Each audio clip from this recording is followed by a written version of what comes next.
First up, we have Beyond the Black with Break the Silence. Beyond the Black is a hard band to narrow down these days, starting more as a symphonic metal band, then becoming more and more of a modern metal band. With their sixth album, they feel like they're capturing both sides of the band while adding a huge heap of melodic metal and melodic rock to balance everything out. It's interesting to hear such heavy riffs at times, followed by passages that feel like they could be on modern rock radio. It feels like a paradox to say this, but it feels like it's the band's most ambitious, but also their most mainstream album to date. But that is what's going on here. The band is focusing on melodies, harmonies, and not being afraid to make the music that they want to make. Add some guest spots from Lord of the Lost, Love Bites, and the mystery of the Bulgarian voices, and you have one of the most intriguing albums of this style for 2026. It'll be interesting to see how bands of a similar flair will fly this year, but until then, if you want a band that is not afraid to take risks, check out Beyond the Black. Now we have Orchid Throne with Buried in Black. The debut album from Nicholas Bosanto is coming out at the right time. Early January is filled with dread, introspection, and questioning what life is all about. All of those themes and more are explored on this melodic doom metal album, and it rips out your soul, makes you feel seen, or possibly both. For me, it is of course both. You can feel the pain in this album from the lyrical content, the way that it's sung and screamed, the musical tones that the style brings. I guess it's hard to be objective with the style, as it is one of my favorite genres, but this is the kind of album I needed, and it only gets better with every repeat listen. It gets deep, gets heavy, and for all the heavy hitters of the style, like Swallow the Sun, Woods of Ypres, and November's Doom, you are sure to like what you're here, with a mix of Anathema and Draconian. 2026 is starting off amazingly well for melodic death doom, and I can't wait to see where it goes from here, now that Orchid Throne has set the bar.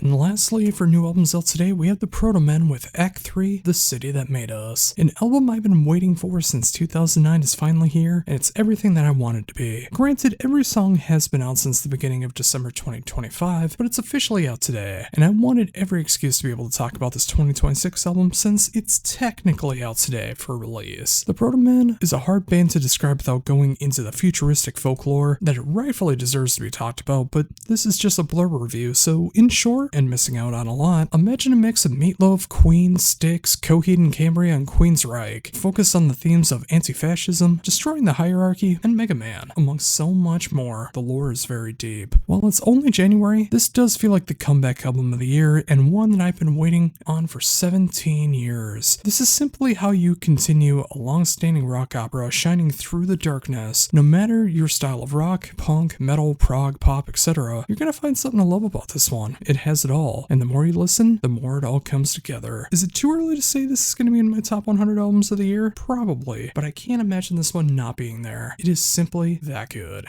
And now for everything that I missed last week, starting with Elend with Zertfall. The latest album from this Austrian tearjerker of a band is one that is a true punch to the soul, but it's also a needed one that is filled with just the right kind of optimism. Don't get me wrong, this is an album of misery, questioning life, and the world that we live in, but in that there is a sense of feeling less alone as we're all suffering, and that kind of message can be inspiring and make you want to continue. You don't always get that from a genre that is known for the meaningless of life and feeling like it's given up on everything like post-black does. While I don't understand the lyrics, the way they are sung comes off as gorgeous, and it's filled with such authenticity that you simply can't fake. Match that with some of the best post-black that you can imagine, and you get one of the best albums of this style of the year. I know this came out January 2nd, and it's too early to say that, but once you hear this album, you'll understand why I would say that. If you enjoy the likes of Harakiri for the Sky, Territoire, and Alcest, you need to check out Elend and everything they have to offer. And finally, for albums that I missed, I have Fwath with 3. After an excruciating 5-year wait, Fwath is back with their third album. The one-man band from Andy of Seor is a dark, raw, melancholic, atmospheric black metal side of his writing compared to the crisp, clean, gorgeous music that Seor has become. While you can definitely hear similarities in both bands, Fwath is the band that you go to when you need the most melancholic and disdain display black metal. Between all 4 tracks, you get almost 43 minutes of the darkness that not only surrounds winter, but life in general. This is not an album for you if you're in a good mood. This is when you are at a low point in life and you want someone else to scream about the realities of life, and honestly, in 2026, who couldn't use that right now? The production is, of course, raw, but not unlistenable, which can be such a fine line, especially in black metal. If you need an album that can channel Wolves in the Throne Room, Wooden's Throne, and early days Seor into a devastating pace of atmospheric black metal, look no further than Fwath. First up, we have Carrion Vale with Slay Utterly. The fifth album from this Indiana band feels like it's coming out at an appropriate time. The world feels so turbulent, and having a soundtrack that feels like the world around you, it's quite the experience. The band has mastered its sound and continues to push the boundaries with every release.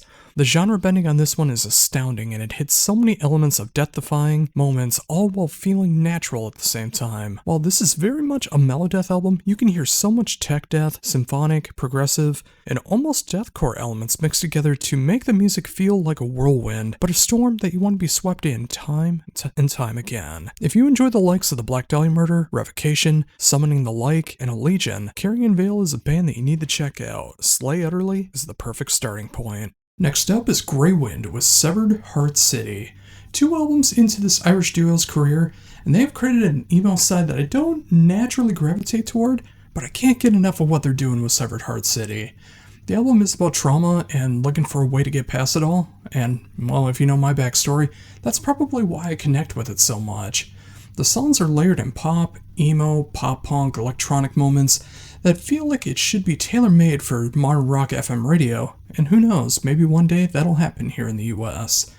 The production is so slick and polished, and it makes the music work so well, and especially making the lyrics stand out in the best of ways, and really make it feel like a gut punch to anyone who has any kind of empathy to their soul, or can at least appreciate the music. If you enjoy the likes of My Chemical Romance, Taking Back Sunday, and True North, give Grey Wind your proper attention. Now we have Hyperion with Cybergenesis. The third album from this Italian heavy metal outfit is bringing the classic sound into 2026 in the best of ways. It hits that itch that makes classic heavy metal work, but it updates it just enough to make it feel like it was made in today's age. With a production style that feels authentic and a songwriting that knows when to trim the fat and when to expand it as needed, this is what more bands of the style should be striving to achieve. For anyone who enjoys that classic new wave of British heavy metal sound, mixed in with some 80s thrash, some speed metal, and more, Hyperion is required listening. Up next, we have Creator with Crushers of the World. The 16th album from one of the most legendary names in all of thrash is easily some of the band's best work, and that is no easy thing to achieve. The band has always found a way to never repeat themselves, but still sound exactly like Creator time and time again. This time around, the band focuses on creating a grand atmosphere that covers the best elements of the band, but surrounded by such killer melodies, harmonies, and when called for, symphonics, to make this one of the most bombastic albums of the band's career. They hit everything a diehard fan would want, all while being accessible to anyone checking them out for the first time. The production on this one is off the charts, and it pulverizes you, while the songwriting is so crushing, no pun intended, yet dignified. There is a reason why Creator has been blasting in your eardrums for 41 years now, and they have taken time to improve and maintain their legacy. This is a masterclass on how to make thrash metal stand out while never losing yourself in the process. Come December, this will be recognized as one of the best thrash metal albums, if not one of the best metal albums of 2026. Now we have Of Sulfur with Endless. The long-awaited sophomore album from this Las Vegas band is something I've been waiting for since their debut, The Burden of Faith, back in 2023. Arguably my favorite band in the symphonic, black and deathcore realm has lost no momentum in the songwriting, and if anything, has found a way to make what works best for the band and double down on it. The symphonic elements hit even harder, the crushing breakdowns hit just at the right spots, and the blackened atmosphere of it all makes it feel like the album stand out amongst the crowd. The production on this one is brutal, and you can hear every note as intended, and with music this intricate, that is essential. Imagine a mix of Lorna Shore, Mental Cruelty, and Dimmu Borgir, and you will have one of the best, if not the best, symphonic blackened deathcore album of the year, bar none. And finally, for brand new music out today is a band that I think is pronounced Vaselis with Home. The debut album from the Santa Clara, California band is the left-of-center symphonic black metal that should make everyone who enjoys bands like Crack Engren, Sigh, and early-day Cradle of Filth very happy. The debut brings this finesse into its off-kilter and avant-garde style of symphonic black metal that feels authentic, soul-draining, and very depressing. Add in the right kinds of cinematic and genre-bending moments, and you have an album that is so far from your typical run-of-the-mill style album, and one that holds your attention from beginning to end. With a production style that hits hard but feels real, you have an album that, if they catch on, Vaselis is going to be one of the biggest names in symphonic black metal in due time. All you have to do is check it out for yourself. And now for everything that I missed along the way, starting with Blue Mountain, or Blue Mountain Sweden, with When Heaven Falls Down and Hell Freezes Over. With an album title like that, you would imagine maybe a symphonic power metal album or an apocalyptic black metal album. No, you get some excellent quality AOR melodic rock that soothes the soul every time that you spin it. It has that classic 80s sound that we all know and love, the catchy melodies and harmonies that become instant earworms, and those solos that just bring everything together. The production makes this feel like an album that came out in 1986, but polished just enough for 2026. The songwriting hits so very hard and will stick with you, as any good AOR album should. At 10 songs and almost 44 minutes, this is the kind of album that you put on and forget your troubles, even if just for a little bit. And it looks like 2026 is going to be filled with a lot of those moments, and we definitely need music like that. If you love that classic sound of AOR, Blue Mountain is delivering the goods. Now we have Denominate with Restoration. The third album and first in 6 years from this Finnish band is a style of progressive death metal that I need right now. Being able to mix together a super heavy sound that would make Obscura and Carcass fans happy, mixed in with progressive moments that will shiver down your spine if you enjoy the likes of Neon Lascaris and Edge of Sanity, and enough of their own blends to create an album that pushes the envelope of what progressive death metal can be in 2026. It never goes too far into any one direction, but it never strays from the path. It expands enough to explore what is possible and always finds a way to bring it home, even if it's in unexpected ways. The production is that perfect balance of clear but human, and that is needed to make an album like this effective. As mentioned, I needed an album like this right now that will destroy everything in its way, all while having melodies, harmonies, and more that will ring in your head for days on end. I don't envy any other progressive death metal band putting out an album this year, as Denominate has set the standard bearer for 2026, and it'll be no easy task to try to beat this one. This is absolutely stellar. Now we have Destroy Them with Threshold of Apocalypse. To anyone concerned that thrash metal will not continue into younger generations, you need to calm down after hearing Destroy Them. The debut album from this German outfit is a phenomenal display of the classic German thrash metal sound, but with twists and turns to make the music a true evolution of sound. Of course, you will obviously hear the creator influences, and when you look up the band, that's understandable why. You will also hear bands like Warbringer, Clear Sky Nailbomb, and The Crown, done in a way that feels genuine and feels so good to listen to over and over again. The production feels top-notch and the songwriting is inspired and feels fresh. If you need a thrash metal album that feels like a punch to the face, you'll be hard-pressed to find another band who does it quite like Destroy Them. Now we have a band that I absolutely apologize if I'm pronouncing wrong, El Barret's Grace with Where Silence Speaks. This is a spin-off of the band Black Jade, focusing more on the symphonic, folk, modern, and power metal side of the band, and keeping just enough of the extreme end to keep things exciting. Layered in fantasy and Tolkien themes, the album feels like an adventure that is worth taking, from the soaring highs to the devastating lows. The songs hit hard from pillar to post and are done with an authenticity that you simply can't fake. While many bands of the style are focusing on being more mainstream, the band here can blend Stream of Passion, Lake of Tears, and Early Day Epica to make a band that is putting other bands of the genre to shame. This is what bands should strive to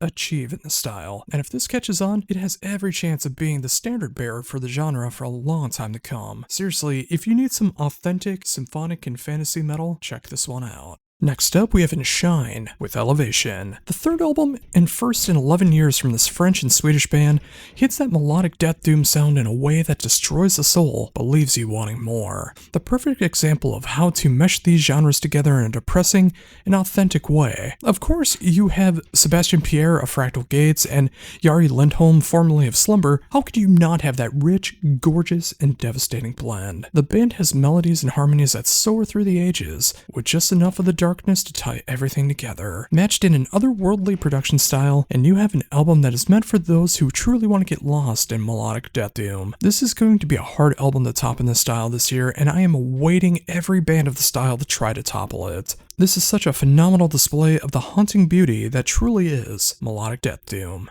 And at long last, we have For My Pain with Buried Blue. They say you have your whole life to make your first album and about 18 months to make your second. Sometimes that sophomore album takes about 23 years. I can say with pure certainty that this is more than worth the wait.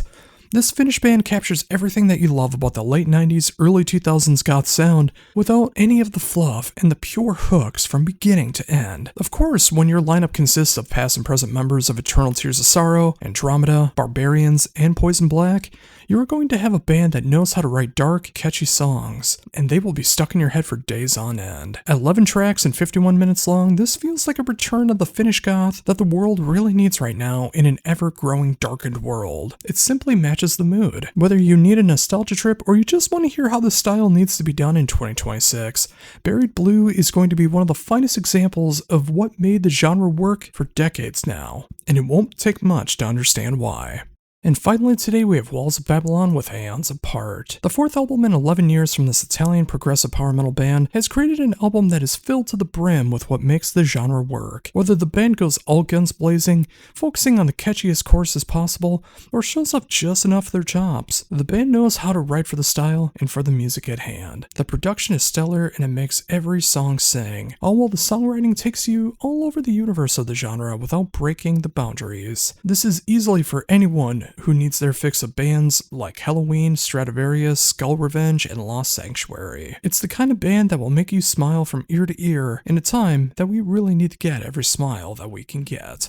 First up, we have Crystal Lake with The Weight of Sound. The sixth album in 24 years from this Japanese metalcore band is pushing the boundaries of their sound while delivering everything that you would expect from the band. No two songs on this one sounds the same, and it expands upon their ongoing sound in both directions. While it gets heavy, it obliterates everything in its path with near deathcore elements in its breakdowns and tones. When it gets lighter, there are some emotionally impactful moments that the band does like no other. And when you have guest appearances from Jesse Leach of Killswitch Engage, Carl of Misery Signals, David of Side of the Swarm, and Taylor Barber of 7 Hours After Violet, and of course Mike Terry of Fire of the Gods and Volumes. From those appearances alone, you can tell the diversity of sound that's going on. Overall, this is an album that strikes hard, but knows when to pull back for emotional moments, showcasing what metalcore in 2026 can truly be all about. Now we have Elwood Stray with Descending. Elwood Stray showcases both sides of their metalcore and post-hardcore elements here with ease on the sophomore album and expands upon both the heavy and melodic moments. The band doubles down on what works best on their debut album, but strays from the path just slightly to incorporate some new elements that pushes the band's sound, but never losing what makes them winning over fans time and time again. The riffs are infinitely catchy, the choruses are as sing-along as possible, and when it gets heavy, the pits will cause in the live setting will be huge. This is easily for anyone who enjoys the likes of Anna's Okay, Dead Eyes, Awake the Dreamer, and Bad Omens. Metalcore is off to a great start in 2026, and albums like Descending from Elwood Stray are going to be mainstays for the year.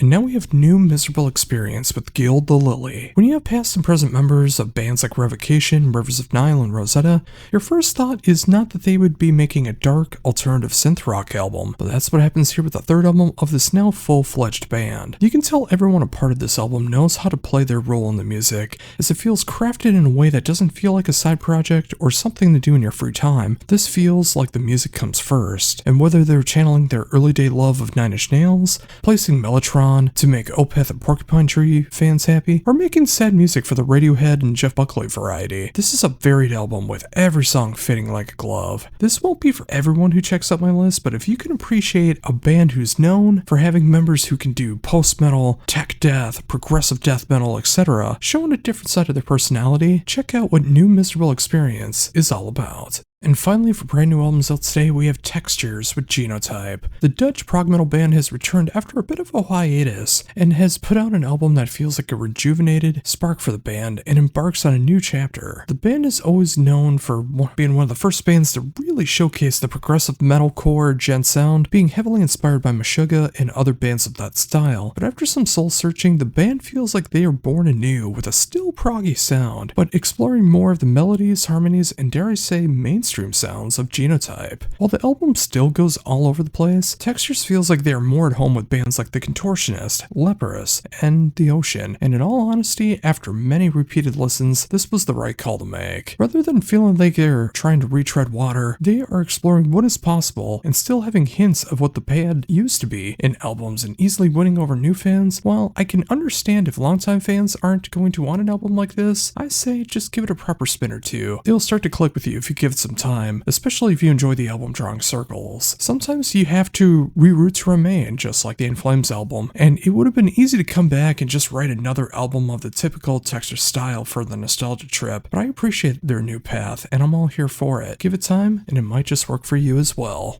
And now for everything that I missed along the way, starting with Cold Night for Alligators with All That's Left. 4 albums into this band, straight out of Denmark, and the band continues to push the boundaries of their sound and still make it as catchy as possible. With their latest album, the band blends heavy prog elements, alternative quirkiness, poppy sad boy elements, and the overall sense of cinematic sounds that makes this album like no other. This feels like the soundtrack to a very dark and demented album that is yet to be made, but really should go into production soon. While this may be a little too left of center for some, for others, this is album of the year worthy in every sense of the phrase. If you enjoy the likes of Vola, Earthside, Royal Sorrow, and yes, even the dreaded Sleep Token, give Cold Night for Alligators your proper attention. This is an album that should be heralded at the end of 2026 and beyond. Next up, we have Dimitri Paradox with Born from Chaos. 3 albums into this band from the Czech Republic, and I randomly discovered this band on YouTube last year for the Heavy Debriefings podcast, but I was left intrigued, but also trying to figure out what I was listening to after that first track of this album. After sitting down with the album, this is all starting to click with me, and it truly works as long as you dig the sound. The sound is super catchy while still having the right amount of heavy elements to balance everything out. It feels like a whirlwind of bands like Takeda, Machine Head, and Amaranth. Try wrapping your mind around those comparisons. You have a dark but uplifting album that feels so appropriate for the world that we live in today. If you're not too true or cult, this one could be for you.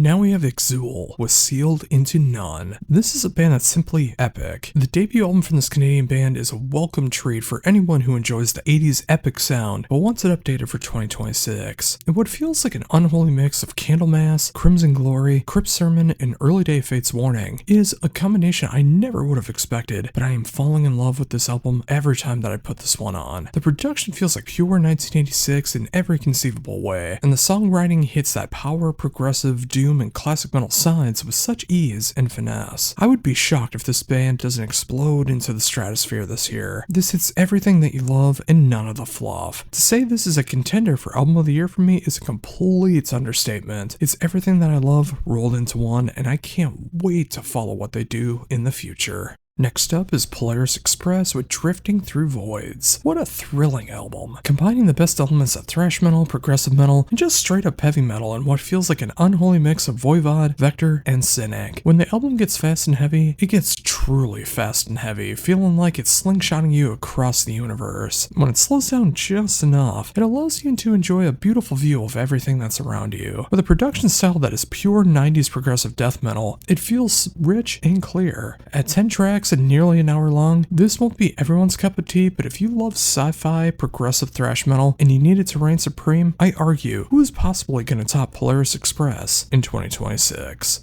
Coming up next is Cosmos with an album title that will make you understand that I never took French in high school, La Astre de la Désirance. I hope I got that right. The 7th album from this one-man French outfit is my first experience with the band, and it's an otherworldly feel that hits both on the mysteries of the universe and the frailty of being alone. With a bleak production style and songwriting that grips you, this is a 5-track, 38-minute exploration of the idea of longing for something or someone that is no longer here, and the concept it hits is expertly done. Hitting this mix of early day Alcest, middle era Opeth, the progressive death metal era, and the occasional Bluntas Nordnod, this is an album that captures that atmospheric black metal sound, the occasional death metal, and the avant-garde moments to make this a truly unique listen. But also, it's a universally relatable theme. Now we have Mariana's Rest with The Bereaved. Mariana's Rest has been on my radar since their 3rd album, 2021's Fata Morgana, and it hasn't left my side since. Now with their 5th album, the band is continuing to explore their blend of melodic death doom, with nods of elements of melodic death metal and funeral doom, to make this one of the most depressing but cathartic listens of 2026. Much like the album title implies, this is an album of mourning, retrospective, and the inevitability of having to move on, and there isn't anyone alive who hasn't had to experience something similar. If you love this genre, this is required listening. If you're not familiar with it, go in with caution, especially if you're having a good day, as this one will drag you down, but at the same time, these emotions are very much needed. If you enjoy the likes of Insomnium, Swallow the Sun, My Dying Bride, and In Shine, Mariana's Rest has released another tearjerker that is more than worthy of your time. This is melodic death doom done to perfection.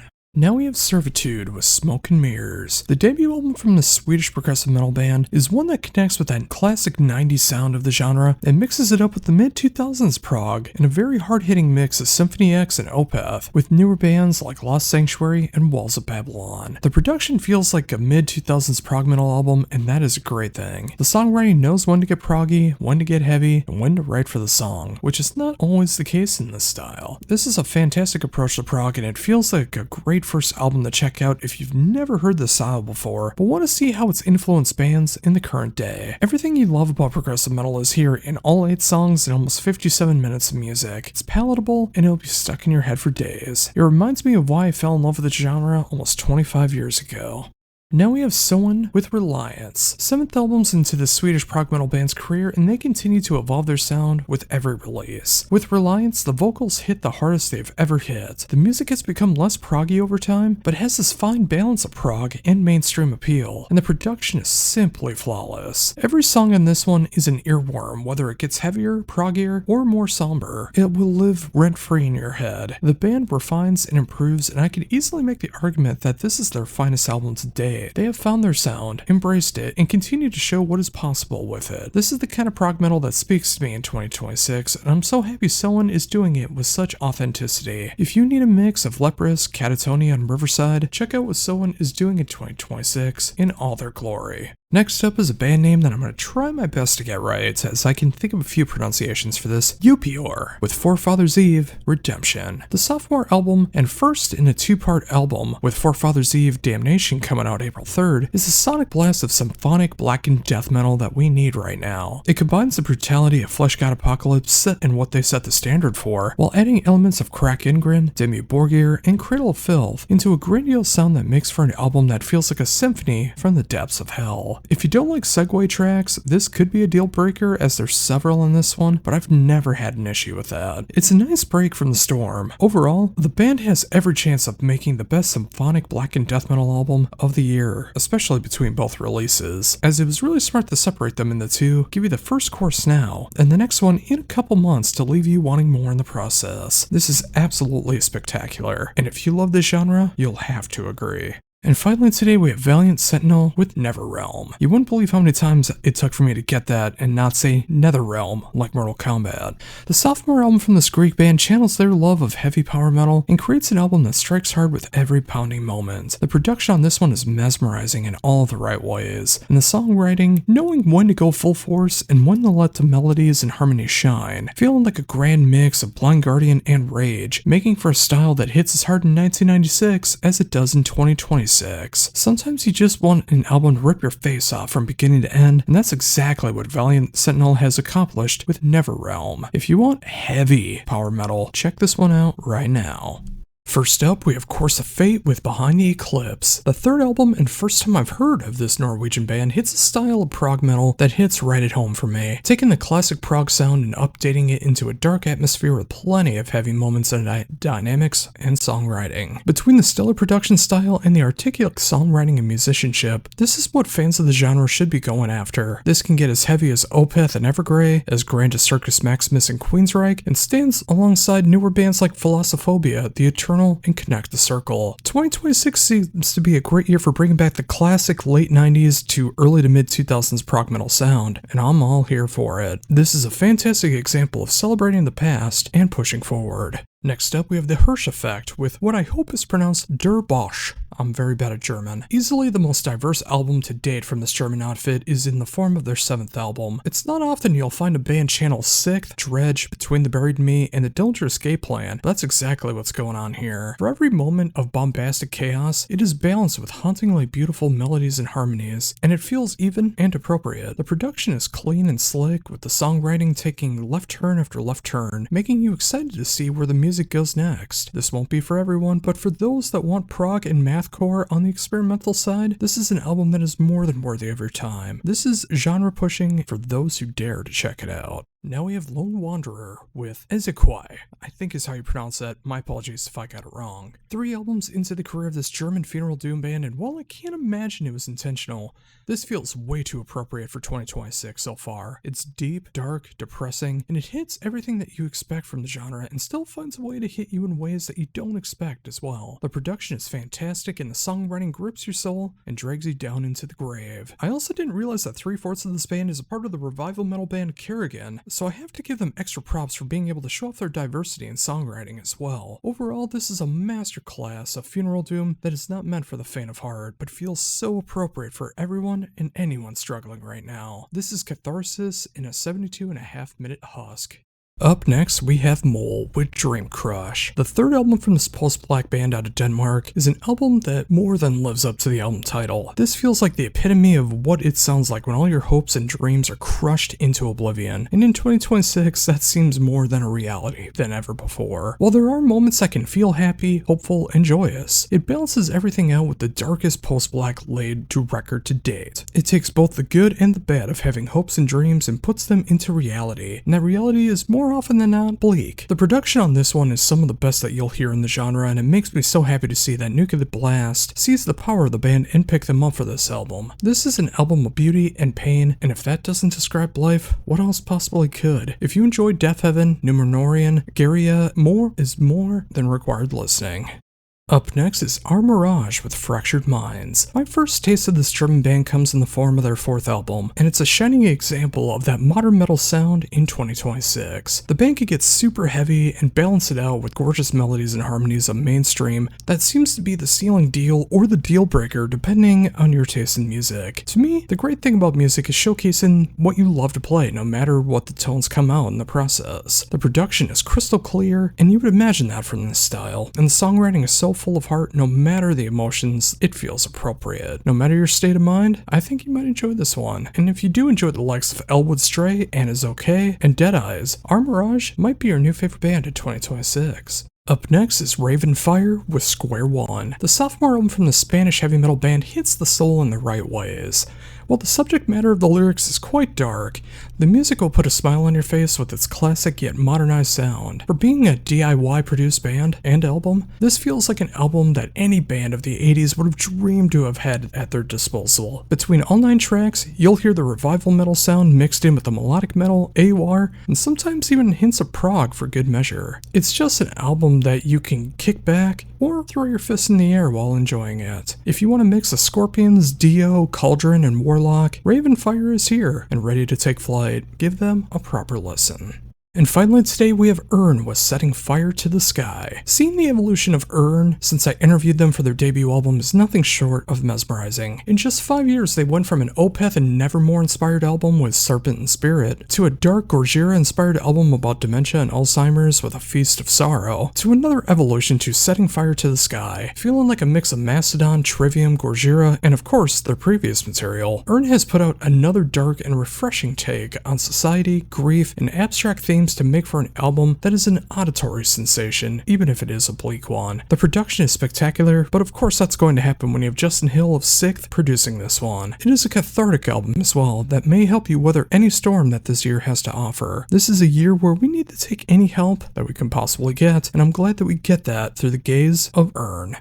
And now for everything that I missed, starting with Archival King with what I hope is right because I'm terrible at French, Au Horizon d'Espérer. The sophomore album from this one-man French band is classic blackened thrash in all of its glory. From the raw and atmospheric production to the songwriting that has zero fluff to it, this is 8 songs and almost 47 minutes of what made bands like Seth and Hellripper rise in infamy. While I can't claim to understand the lyrics on this one for the aforementioned reason that I can't speak French, the passion behind the screams is more than enough to let you know the pain and the hell that is being unleashed before you. If you're looking for a black and thrash album that feels like it's straight out of 1996, Archival King is more than delivering the goods. Up next is Emotional Fire with Rising. The debut album from this classic-sounding AOR melodic rock band is everything that you would expect at this point. The songwriting is simple, but it hits just hard enough. The vocals soar, and it feels heartfelt, and the aesthetic is the right kind of cheesy to make you smile from ear to ear. And let's not forget those melodic solos that can sucker in even the most diehard of technical fans out there, and make you appreciate the power of the 80s guitar solo. As usual with this style, you know what you're getting into, but once you put it on, you will want to listen to it from start to finish. This is 11 tracks, almost 43 minutes of a pure escape from reality that we all need right now. Take the trip, check out Emotional Fire. Up next is what I hope I get right, Genus Ordinis Dei with The Land East of Eden. 5 albums into this Italian band's career, and they have put out an album that I simply would not have expected, combining so many catchy elements into one band that knows when to lure you in and when to sucker punch you with authority is not an easy thing to achieve, but they've pulled that off and then some. They even got the almighty Roy Khan to show up for a track, which is a welcome thing to see, especially in this style of music. And what is that kind of music? Well, imagine the reroute to Remain era of In Flames, Amon Amarth, Lamb of God, and Orbit Culture. I know that might sound like a strange mix of sounds, but if you were there for the early 2000s in metal, it makes all the sense in the world. It takes so many twists and turns, and it makes for a musical experience you won't soon forget. This is a killer album that is more than worth your time.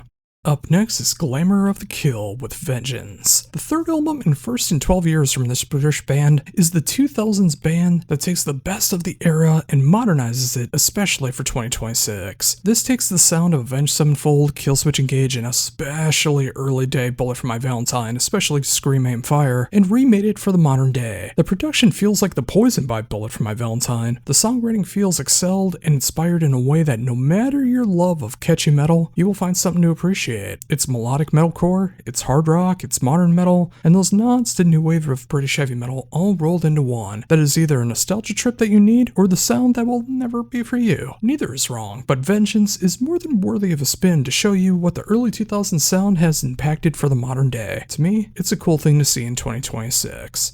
Now we have Iridium with Hell is Just a Halfway House. The debut album from this London band is the modern metalcore dripping in atmosphere, introspection, and a look at society at large that we kinda need right now. From the gripping screams to the soul-draining cleans, the vocals and lyrics hit hard, and they build a catharsis that needs to be built. The music hits everything from the 2020s metalcore scene to atmospheric post-rock elements that are deep and has heavy breakdowns to make this a diverse and captivating album from start to finish. The production is right where it should be, and the overall album is not an easy listen, but it's a needed one. If you enjoyed Leave from last year and you wanted something a little bit heavier out of that, Iridium is that in a nutshell. If you fit into the niche of genres that this album is about, you'll be spinning this one all year round. Now we have a name and an album title that I completely apologize for butchering, but I'll try my best. Jud Varnas with Tekmės. The third album from this Lithuanian band is some of the best progressive black metal that I've heard in quite some time. It combines both sides of the genre equation in the best of ways and feels equally balanced, mixed in with an authentic production style and songwriting that couldn't feel more inspired. This is a band that should be on anyone's radar if you enjoy the likes of Enslaved, Borknagar, In Vain, and the proggier era of Moonsorrow. At 7 songs and 42 minutes, this is the lean, mean, progressive black metal that we truly need. It's absolutely incredible work. Now we have the Ruins of Beverast, with an album title that I know I'm going to butcher, Tempelschlaf. 7 albums into this one-man German band's run, and it's quite the trip. With a raw, almost unsettling production style mixed with a raw and almost unsettling songwriting style, the band continues to showcase what can be done when you mix doom, black metal, atmospheric, and goth rock all rolled into one. It's strange to hear Blutas Nord, Elend, Triptychon, and Typo Negative in one album, but that's what you get when you listen to this one. This is an album that you need to go with a little bit of caution, as this album will have many twists and turns that you won't see coming, but if you like your music experimental but almost familiar, this is something that you need to check out and experience for yourself. Now we have Soulbound with Sin. The third album from this German band is my first foray into the band, and will definitely not be the last. Mixing Lord of the Lost, Goth Minister, Cult of the Sun, and even Powerwolf together to create an unholy but captivating sound that is an incredible thing to experience, and it feels so very appropriate. Every song is an earworm matched up with authentic production style and the right amount of real and tongue-in-cheek lyrics. The song Not Metal Enough is a perfect song to take down with gatekeepers. Overall, this is an an album that'll be stuck in your head for days on end, and when it's gone, you'll want to spin it again. This is how you take a familiar sound, but make it your own. Now we have Symphony of Sweden with Stand My Ground. The fourth album from the Swedish band is some of the catchiest music I've heard in this style since I discovered Takeda. Everything is crafted to be as catchy as possible with the right amount of pop, rock, metal, and when needed, symphonic elements to make this album feel like a variety show for anyone who enjoys those styles to find something to appreciate. No song go past the 3-minute and 11-second mark, and it's 12 songs and 35 minutes of all killer and no filler material. Sometimes you just need an album like that lets the music do the talking. It's the kind of album that will make you nod your head and appreciate everything on display. Do you really need anything more? And finally today we have Total Annihilation with Mountains of Madness. The fourth album from the Swiss powerhouse is a textbook definition of how death thrash should be accomplished. From the blitz of speed to the aggression behind the vocals to the overall assault, this is everything that I love about the genre done to perfection. It's heavy, plus it makes you think. Feeling like a mix of Sodom, Exodus, and Vader, it's a hard thing to achieve while making it sound like it's your own, but that's on full display here. At 11 tracks and almost 42 minutes of pure, unadulterated death thrash, this is just simply how it's done. First up, we have Engine Bite Misery with Remorse of Conscience. This left-of-center debut comes in the form of this New Hampshire band, a mix of atmospheric black metal, sludgy doom metal, and avant-garde twists, and turns that will make you turn your head. The production on this one is raw, but not unlistenable, as everything does come through the mix. The songwriting explores so much in sound, reminding me of a very sludgy side of the band Primitive Man, the blackened side of the Minnesota band Suffering Hour, and moments of Blutas Nord and Imperial Triumphant. If you like your music to take on adventures that you just don't see coming, you will find it within the debut album from Engine Bite Misery. Up next is All the Damn Vampires with Vice Core. I'm a bit torn on covering this one as 5 of the 12 tracks are covers, so it's very close to being a reimagined covers album, but the magic of the music is so good that I don't want to skip this one. The debut album from Davey Oberlin fuses dark synthwave, alternative metal, AOR, and a cinematic landscape to create an album that feels like an 80s album made with a haunting sense of 2026. Imagine if someone made an episode of Miami Vice that's based on the Lost Boys, or the band Magic Dance taking a more modern metal influence, and you have Vice Core. The original tracks have a nostalgic flair, while the covers from artists like Phil Collins, Whitesnake, Cutting Crew, Benny Bardonas, and Martika have the influence on point, but are updated just enough to make them a little bit darker than the original intent. Overall, this is an album that hits hard, especially on the throwbacks, but it's just sinister enough to feel like a soundtrack to a movie that hasn't been made yet, which would be really cool to see made one day. If you want a modern throwback, give All the Damn Vampires a shot. You just might enjoy the trip as well. Next up, we have Induction with Love Kills. The third album from this fantastic band may be their best album to date. They have always found a way to be more than your typical catchy band, while still hitting you with some of the catchiest hooks, melodies, and choruses possible. With the latest release, the band continues to push what is possible in a symphonic, AOR, melodic metal sound in a power metal band, and that feels so at home with bands like Latter Day Edguy, as it would Gamma Ray, as it would Sonata Arctica. It just hits all the right elements that you love, making you close your eyes, nod your head, and making you happy that you're listening to this kind of music. The production is right where it needs to be, and the songwriting, as stated, is as catchy as possible while still hitting everything that you'd want in this sound. This may not be the most groundbreaking power metal album ever made, but in 2026, it's an album that will remind you why you love this side of melodic power metal so much, and it will give you infinite replayability. We need more of that in 2026. Up next, we have L'Amour with Sabok Rogue. This may be the first album that I've ever come across that comes out of Reunion Island, and that is so cool for me to be able to do to keep discovering music out of new territories. The sophomore album from this thrash band is the kind of thrash that makes you a fan of the style to begin with, sounding like a mix of Slayer, Early Day Testament, and especially Creator. This hits that 80s itch of sound, but updated for 2026, so it has incredible production style and just enough fluff cut out for maximum impact. This is 11 tracks and almost 45.5 minutes of what makes thrash exciting after all these decades. Whether it's all guns blazing or slowed down enough to have some variety, this is a band that knows how to write a song and have it stuck in your head. Thrash fans, old and new, need to check this one out. Now we have Mayhem with Liturgy of Death. With a legacy as this Norwegian band has had over the past 40 years and counting, it's hard to believe that they only have 7 albums deep into their career. Even more so, the fact that no 2 albums sound alike despite always sounding like Mayhem. With the latest album, the band band explores more of what is possible with their sound, while still having that signature black metal sound. They're experimenting more with clean vocals, off-kilter songwriting, and of course feeling like evil is pouring right out of your speakers. While the band will never be everyone's cup of tea, it is a welcoming thing to see that the band is still pushing their songwriting ability and not resting on their laurels. It's a hellacious 8-track, nearly 46-minute ritual that is rewarding if you give it a full spin, proving that they're not just a legacy band, as they know what to do to still be here to this day. And finally, for brand new albums of today, we have Paganizer with As Mankind Rots. Sweden's Paganizer's 14th album is layered in old school Swedish death metal that simply works since the late 80s, and it never lets up in momentum. It hits hard, the riffs are crushing, including the song Devoured, which kinda sounds like a song from one of my old bands that never got put out. To me, that is a cool thing to see, and it just feels so right. They've always had that entombed, grave, dismember sound, and that's why I keep going back to them for this sound. Arguably my favorite kind of straight up death metal shines with a style that is all substance and just the slightest amount of flair. Mix that in with the classic production style and I'm sold. If you need your fix of Swedish OSDM, you need to hear the latest from Paganizer.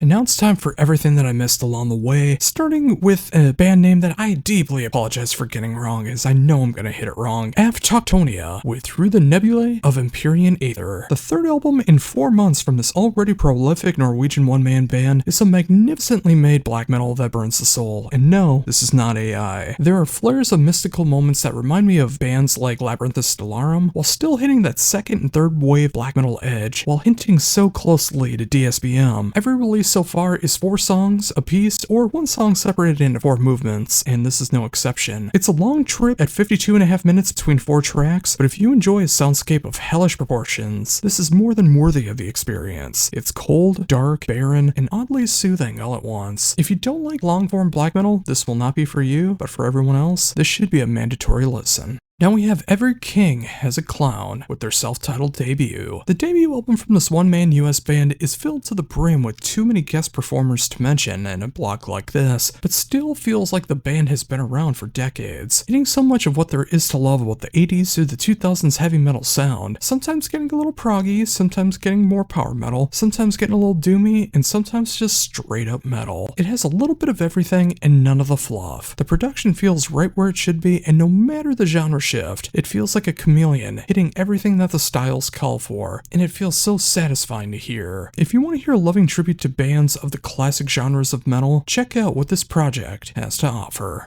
Next up is Exile with Karga. The debut album from this French outfit is striking a chord with me in a way that feels indescribable in its accuracy. While I do not know the lyrical content on this one for not being able to read or speak French, the melodies, harmonies, and screams are hitting me so hard and not letting up. I can hear elements of Emisseurs in the style of post-punk and post-black, while added elements of Amenra on the darker side, Unrequited for the emotional side, and Ghostbath for the more consistent vocals. This is an 8-track, almost 36.5-minute assault to the senses that will leave you feeling cathartic and longing for better times. This is exactly what a good post-black album should bring to the table. It's hard to believe that this is just a debut, as some bands of this style wish they could hit this much power in their 4th, 5th, or even 6th album. It'll leave you an emotional wreck, but that is mandatory for any post-black fan. Now we have Fireborn with Dreamcatcher. The sophomore album from this German band feels like the perfect combination of new and old, formed to create something for every generation of rock and metal fan. Every song, no matter the tempo, feels like it was tailor-made to show off the best of the genres that they have to offer, while still sounding as catchy and full of earworms as possible. Whether you're looking for Rainbow, Dokken, Doro, or even Alter Bridge, you will find something that grabs your attention and not let go. The production hits so hard and it doesn't let up in its momentum. Sometimes you just want to straight up hard rock and heavy metal album, and in 2026 so far, you're not going to find a better example than that with Dreamcatcher by Fireborn.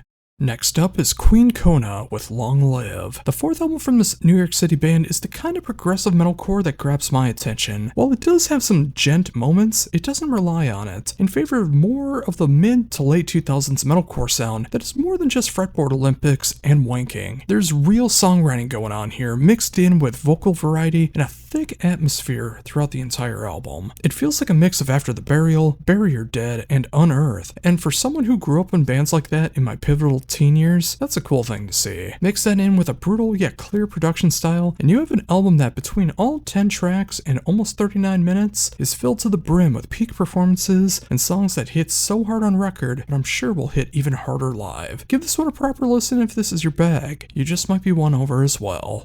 And finally today we have Sidious with Melphic Necropolis. While originally having more of a symphonic black metal sound, and some of that is still here even if it's not prominent, the fourth album from this UK band feels sinister in its triumphant black metal sound, with an exceptional production style that you just don't often hear in this style, and a songwriting that feels like it was crafted to perfection. This is one of the best black metal albums that we're gonna get in 2026. It's everything that you'd expect from the genre, but just done better. This is what the second and third wave black metal bands wish that they could have been able to do with their production. 9 songs, 35.5 minutes of pure, unadulterated nihilism.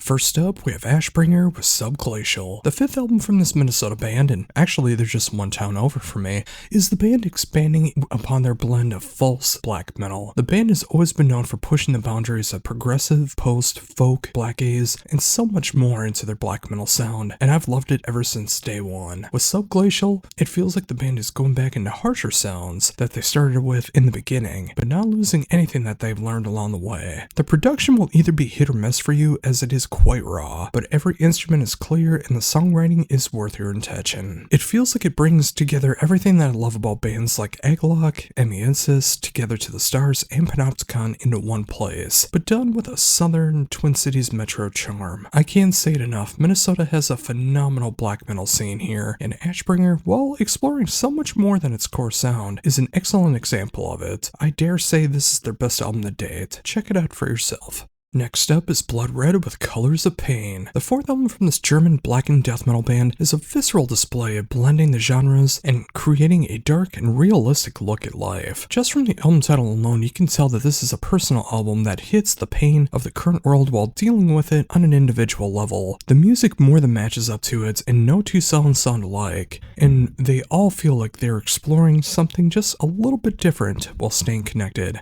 All 8 tracks and 43 minutes of this album hits on so many levels, and if you like your black and death metal on the more mellow death and Viking metal and early day Amon Amarth side, Blood Red is for you. Now we have Defaced with Icon. The Swiss death metal band is back with their third album, and it hits extremely hard. It's that fantastic combination of hard-hitting 90s death metal sounds mixed in with 90s melodeath, feeling like a combination of Morbid Angel, Middle Era At the Gates, and even a newer band like Abysmal Dawn. No track truly lets up on this one, and it's filled to the brim with intensity, even when there's less instrumentation and lesser tempo. Simply put, this is 10 tracks of what makes death metal work to this day. Sometimes you can't sell a death metal album better than that. Next up is Eye of Purgatory with Darkborn. Edge's Sanity is reborn? Not quite, but it is very, very close. The third album from the Swedish trio is everything you know and love about 90s progressive death metal, from the songwriting to the production to the tones being produced. This is also the second album as a full band with Jeremy Kling and Taylor Nordberg, who have worked together in so many bands, filling out the rhythm section. This is another album that I don't need to sell you on too hard. If you love Opeth, Early Day In Flames, and especially Edge of Sanity, you need Eye of Purgatory.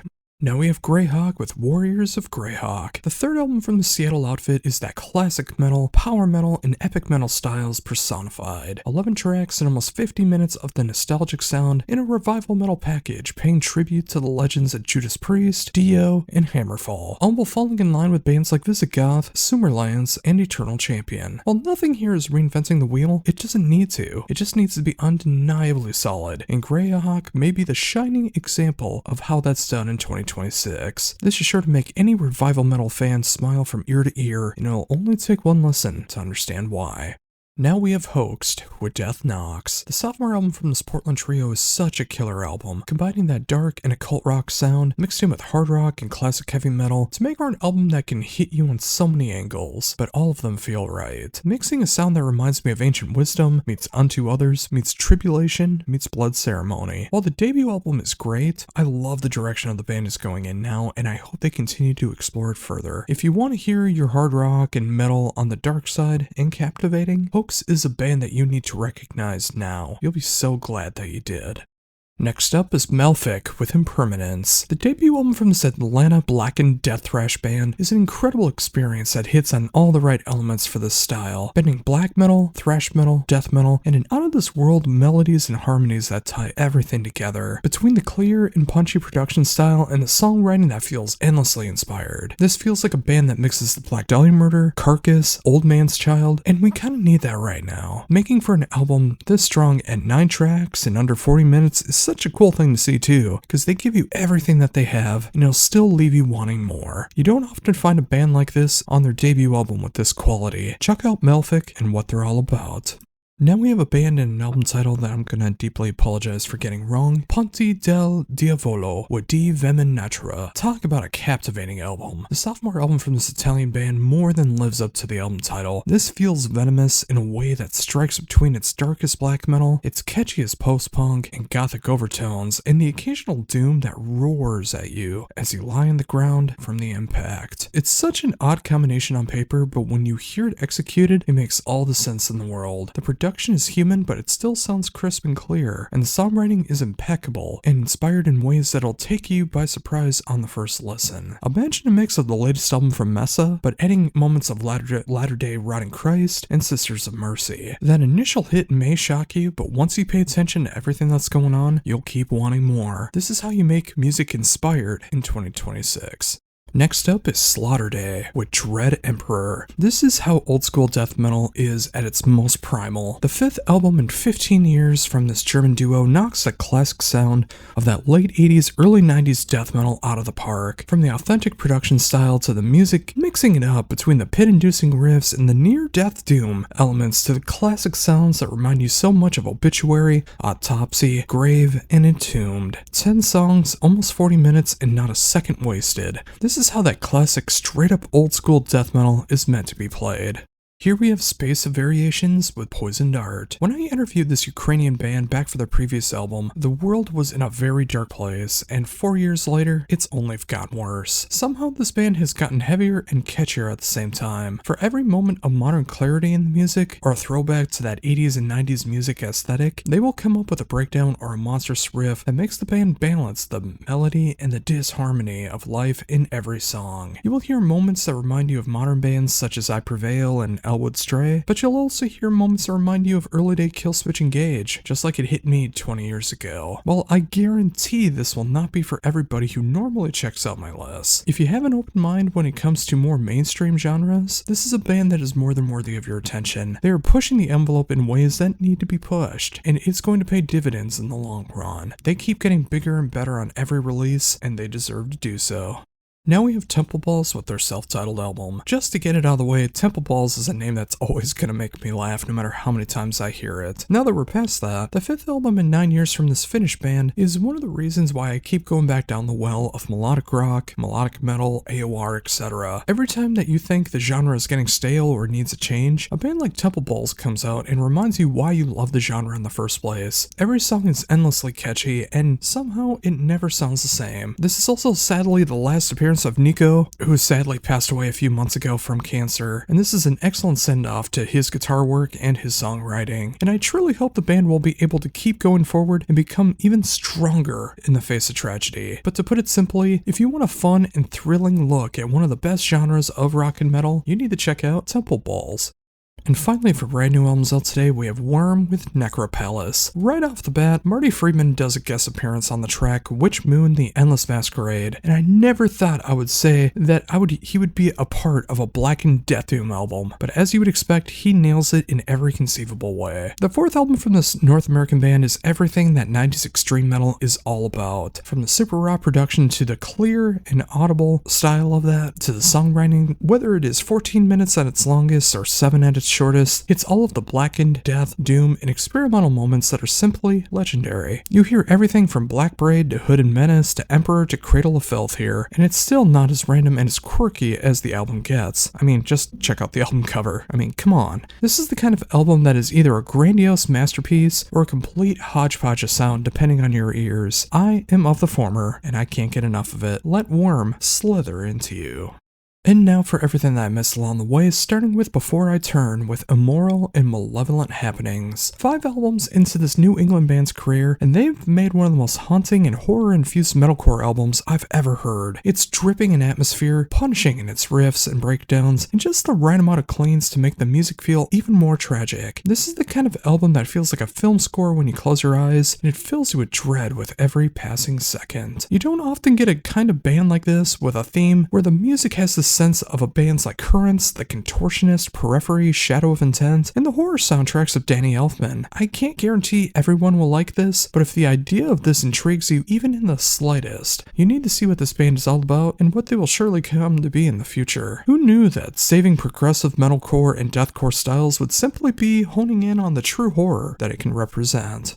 Now we have Crystal Sun with The Trace You Left, the first and final album featuring Ale Mose, who started off the project as a studio project, became a tribute to him, with everyone who joined the band guesting on the album, and his legacy with the money for the album going towards cancer research. How can you not be in favor of that? The music is layered in death metal, but there's so many moments of thrash, melodeath, new wave of British heavy metal, and more that makes it so much more than just a simple death metal album. With so many guest appearances, I can't list them all off here in a short little review like this. It helps make this album even more varied and even more of a thrill ride from beginning to end. This is an incredible tribute to the legacy of Ale Mose left on his peers, and it shows what he was capable of in the scene that he was a part of, all while showing off the rest of the world what he was capable of until his final recorded moments. Will this be the only album from Crystal Sun? I hope not, as I hope that they continue on, as it would be cool to see where else this project can go from here, while still praising its creator. But even if this is it, this is an album that won't easily be forgotten, and it is sure to leave a lasting impression on you, and I really hope we will find the end of cancer one day. Next up is Evoked Eclipse with The Cries of Evil. The debut album from this Italian one-man band is some of the most haunting and devastating music of this style I have ever heard. For every moment that goes into the more extreme end of things, it's balanced out with a gothic overtone that rips you apart emotionally and doesn't let up. It feels like when you take a mix of Dissection and Naglfar, and you mix it with equal parts Swallow the Sun and Early Day Catatonia. Intentional or not, with the week that I've had, this album brings tears to my eyes in a cathartic way that I truly needed. Put all that together with a production style that feels like any 2000s masterpiece of this style, and the songwriting that truly feels from the heart, and you have an album that will bring as much enjoyment as it does devastation. All of that in only 8 tracks and 33 minutes is no easy thing to achieve. Give this one a proper listen and prepare to be floored. Here we have Ivory Moon with The Silent Ruins of Mars. The 5th album in 22 years from this Italian band hits the perfect elements of epic symphonic metal, and it makes for such a heavy, catchy, and triumphant music. Mixing the symphonics of Nightwish, the power of Living Tales, and the technical ability of Pyrames is such a cool thing to experience. It's a bit of a lengthy album, coming in at 13 tracks and a little over 55 minutes, but if this is your bag, the album does fly by and warrants instant replays. The production style in this one hits so hard, and the songwriting feels like it's done to the best of their ability, and leaving very little fluff in the process. If you want to hear the past, present, and future of what epic symphonic metal is in 2026, check out Ivory Moon and what they bring to the table. Next up is Carnival with Inverses. I did not imagine Carnival coming back, especially after 13 years in between albums, but the Australian band has made their 4th album more than a worthy comeback. The band has helped shape what alternative progressive metal can be, and influenced countless bands in the prog world, and they are as strong as ever, showing that there is so much left in the machine. While the incredible production style lets you hear every single note and gives every single note purpose in their songwriting, the band has taken the past nearly decade and a half and are playing to their strengths, giving us surprises that are more than worthy of the trip. If you're new to the band but you want to hear how bands like Tesseract, Caligula's Horse, Vola, and Elo get their inspiration, check out Carnival and see how alternative progressive metal still leaves a huge impact in 2026. Next up is Meteora with Darkest Light. The 5th album in 9 years from this Hungarian symphonic metal band is easily the band's best work to date, feeling like an even stronger version of bands like Epica and Mayan, and giving nods to bands like Agent Settlers, Neopera, and more. Meteora takes what works best in this style of symphonic metal and gives you everything from the heaviest to the most extreme to the most majestic and beautiful moments that you can hear in the genre. This is another longer release at 13 songs and 63 minutes of music, which I know will turn off some, but but I have zero problem with it. Every second recorded here fills with purpose, and it fills you with wonder. Meteora should be heralded from the rooftops, and I hope one day they will be considered one of the best of the genre, like Epica. But until then, they are that band that deserves your attention, and to help get them to that level.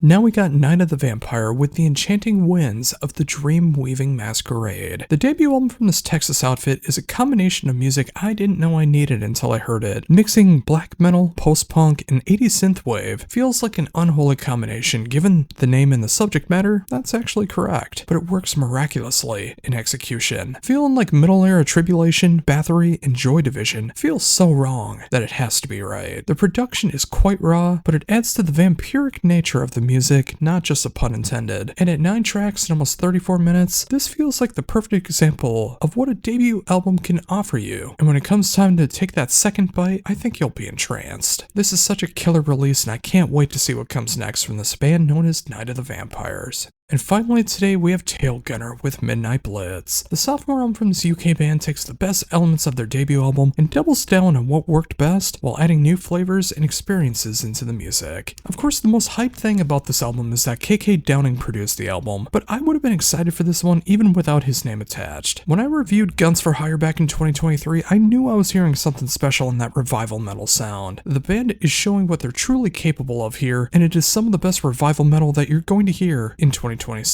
If you love Judas Priest, Primal Fear, Enforcer, and Iron Maiden, Tail Gunner is raising the flag high. They are more than worthy of your attention. Give them the love that they deserve.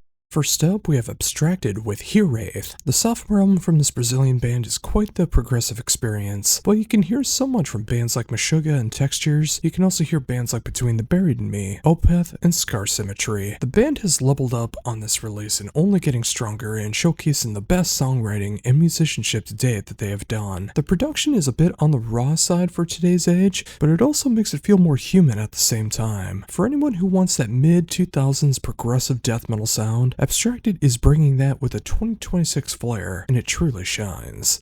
Next up, we have Aeon Gods with Reborn to Light. The sophomore album from this German band brings back the greatness that is symphonic power metal. Depending on who you ask, everyone has their different kind of symphonic power metal that they love. From the all guns blazing speed, to the crushing riffs, to the crowd chanting choruses, to the theatrical symphonics that takes the emphasis. Aeon Gods ask, why not do all of that and more? This is the perfect crash course of the genre while still putting their own signature onto the sound. Add a crystal clear production to the mix, and you have one of the best symphonic power metal albums of the year. It will take so much to try and top this one. If you want your kick of Powerwolf, Hammer King, and Battleborn, check out Aeon Gods in all their glory. Now we have Among Ruins with Advent of Chaos, and make sure to check out my written review with Among Ruins up on heavydebriefings.weebly.com. I discovered this band with their previous album Land of the Black Sun back in 2023, and in such a short time the band has found a way to improve even stronger and has recorded what might be one of the best melodeath albums of 2026. The music is equal parts heavy and melodic, knowing when to switch things up without going too far into either direction, mixing with a production style that simply fits the music and the lyrical sense that feels so appropriate for 2026, and you have one killer release. If you enjoy the likes of Night Rage, Primal Frost, Wolfheart, and Go Dark, you need Among Ruins in your life. Next up is Bizarre Cult with an album title that I hope I get right, Alt Som Finis. This is the post-black album that I've been waiting for this year. It hits everything that I love about the genre on the darkest ends, and it does not let up for 8 tracks and almost 43 minutes. The production on this one is stellar for the genre, and the songwriting hits everything from depressing to tear-jerking in the best of ways. The Siberian-turned-Norwegian band's third album is an absolute triumph of how the post-black genre works. For anyone who enjoys latter-day Enslaved, Do Heimskard, and Durkvig einer Freiheit, check out Bizarre Cult immediately. You do not want to miss this one. Next up is Daedalus with Dante. The sophomore album from this German one-man band is one of the most punishing symphonic black metal albums I've ever heard. It simply hits all the right elements that makes everything work, from the sinister overtones, to the symphonics, to the aggression of the black metal side, to sharing nods to bands like Dimmu Borgir, Flesh God Apocalypse, Karak Engren, and Septic Flesh, but having their own sound in the process. The production is brilliant and lets you feel every single note to its full capacity, and the songwriting is the kind that that is inspired and doesn't leave an ounce of redundancy. The lyrical concept of the album is a reinterpretation of the Divine Comedy by Dante, but it's through Dante's eyes, and the power of the themes more than matches up the music and vice versa. Simply put, this is the symphonic black metal album that we needed in 2026, and the genre is back with a full bang. I can't sing the praises of this one enough. Go check this one out. Now we have Skullet with the New Flesh. Skullet is an ever-evolving band, and with their 7th album in 18 years, the band captures the best of their technical ability, matched with making riffs that are so catchy and memorable. It's a fine line between trying to capture both sides without it sounding like a hodgepodge of sound, but the band balances everything out, knowing when to be more mainstream and when to be more brutal. This is much more than clean vocals on this one, but I don't find that that's a bad thing. It works for the music, and it makes everything catchier than ever before. The production is crystal clear and lets everybody shine, hitting moments that'll remind you of bands like Orbit Culture, Darkest Hour, The Haunted, and a simpler, more refined Ex Mortis. Skullet is a band that feels like it can be for everyone if you give them a proper spin. Now we have Transatlantic Radio with Midnight Transmission. It's really hard for me to find an AOR album of the modern day that I don't like, because every band that does it now is only doing it for the pure love of the music. This brand new supergroup is no exception. It hits everything that you love about the genre, from its cheesiest moments to the flying solos to the pure 80s aesthetic. But again, it's done with a pure love of the genre that is undeniable and feels truly authentic. If you're looking for everything from Y&T, Danger Danger, Giant, or even Foreigner, you will find it here and more with Transatlantic Radio. Just put it on and smile. We need that more than ever before. Now we have Rectify with Dissecting the Leech. 6 albums in this Canadian thrash band's career, and it feels more important than ever to have them around. Just from the lyrical content alone, the band is showing the atrocities that happen in life, and we really need a light shone on that right now. Match that up with thrash metal that feels equal parts Creator, Nevermore, Strappy Young Lad, and Annihilator, and you have an album that is satisfying to the ears to listen to time and time again. I will say that I know the production will not be for everyone, but if you hit the particular niche that this band hits, you will understand it and you will love it. It also helps that the likes of Steve Smith, Chris Poland, Stu Block, and more add their touches to the music and make it even better. 10 songs, almost 50 minutes of devastating thrash. And finally, for brand new albums out today, we have Zepter with their self-titled debut. Equal parts Thin Lizzy, Angel Witch, and Night Demon comes a debut album from Austria's Zepter. It somehow captures the mid-70s sound, the new wave of British heavy metal sound, and the current revival metal sound all rolled into one. While not coming close to reinventing the wheel, that's nowhere near the intent here. This is beyond solid, and it takes that classic hard rock, classic metal, and speed metal sounds, and creates a fusion that makes you remember why this sound is still prevalent to this day. The production feels like 1982 done in 2026, and the musicianship is tighter than ever before to make it sound as accurate as it needs to be. This is the revival sound that we need in 2026. And now for everything that I missed, starting with Beheading Samsara with Black Cloud Masses. Sometimes a band will put out a 6-track album that's barely a half hour long, has an In Flames cover at the end, but those first 5 tracks are so ridiculously hard and they leave you stunned every time you listen to it. That's what happened to me when I put on the sophomore album from the Spanish band that has clearly put their thoughts, hearts, and souls into the music they're creating, and it worked triumphantly. I should note that every original song on here from the band is from their very first demo back in 2018, but the songs have been reworked and recorded to work as a full album, and at least according to Metallum, that is the case, so that's why I'm counting it here. This is spectacular work that truly hits that 2026 definition of progressive melodeath. If you want to mix of bands like Persephone, Early Day, In Flames, Opeth, and Rivers of Nile, do yourself a favor and check out Beheading Samsara. I can't wait to see what they do next.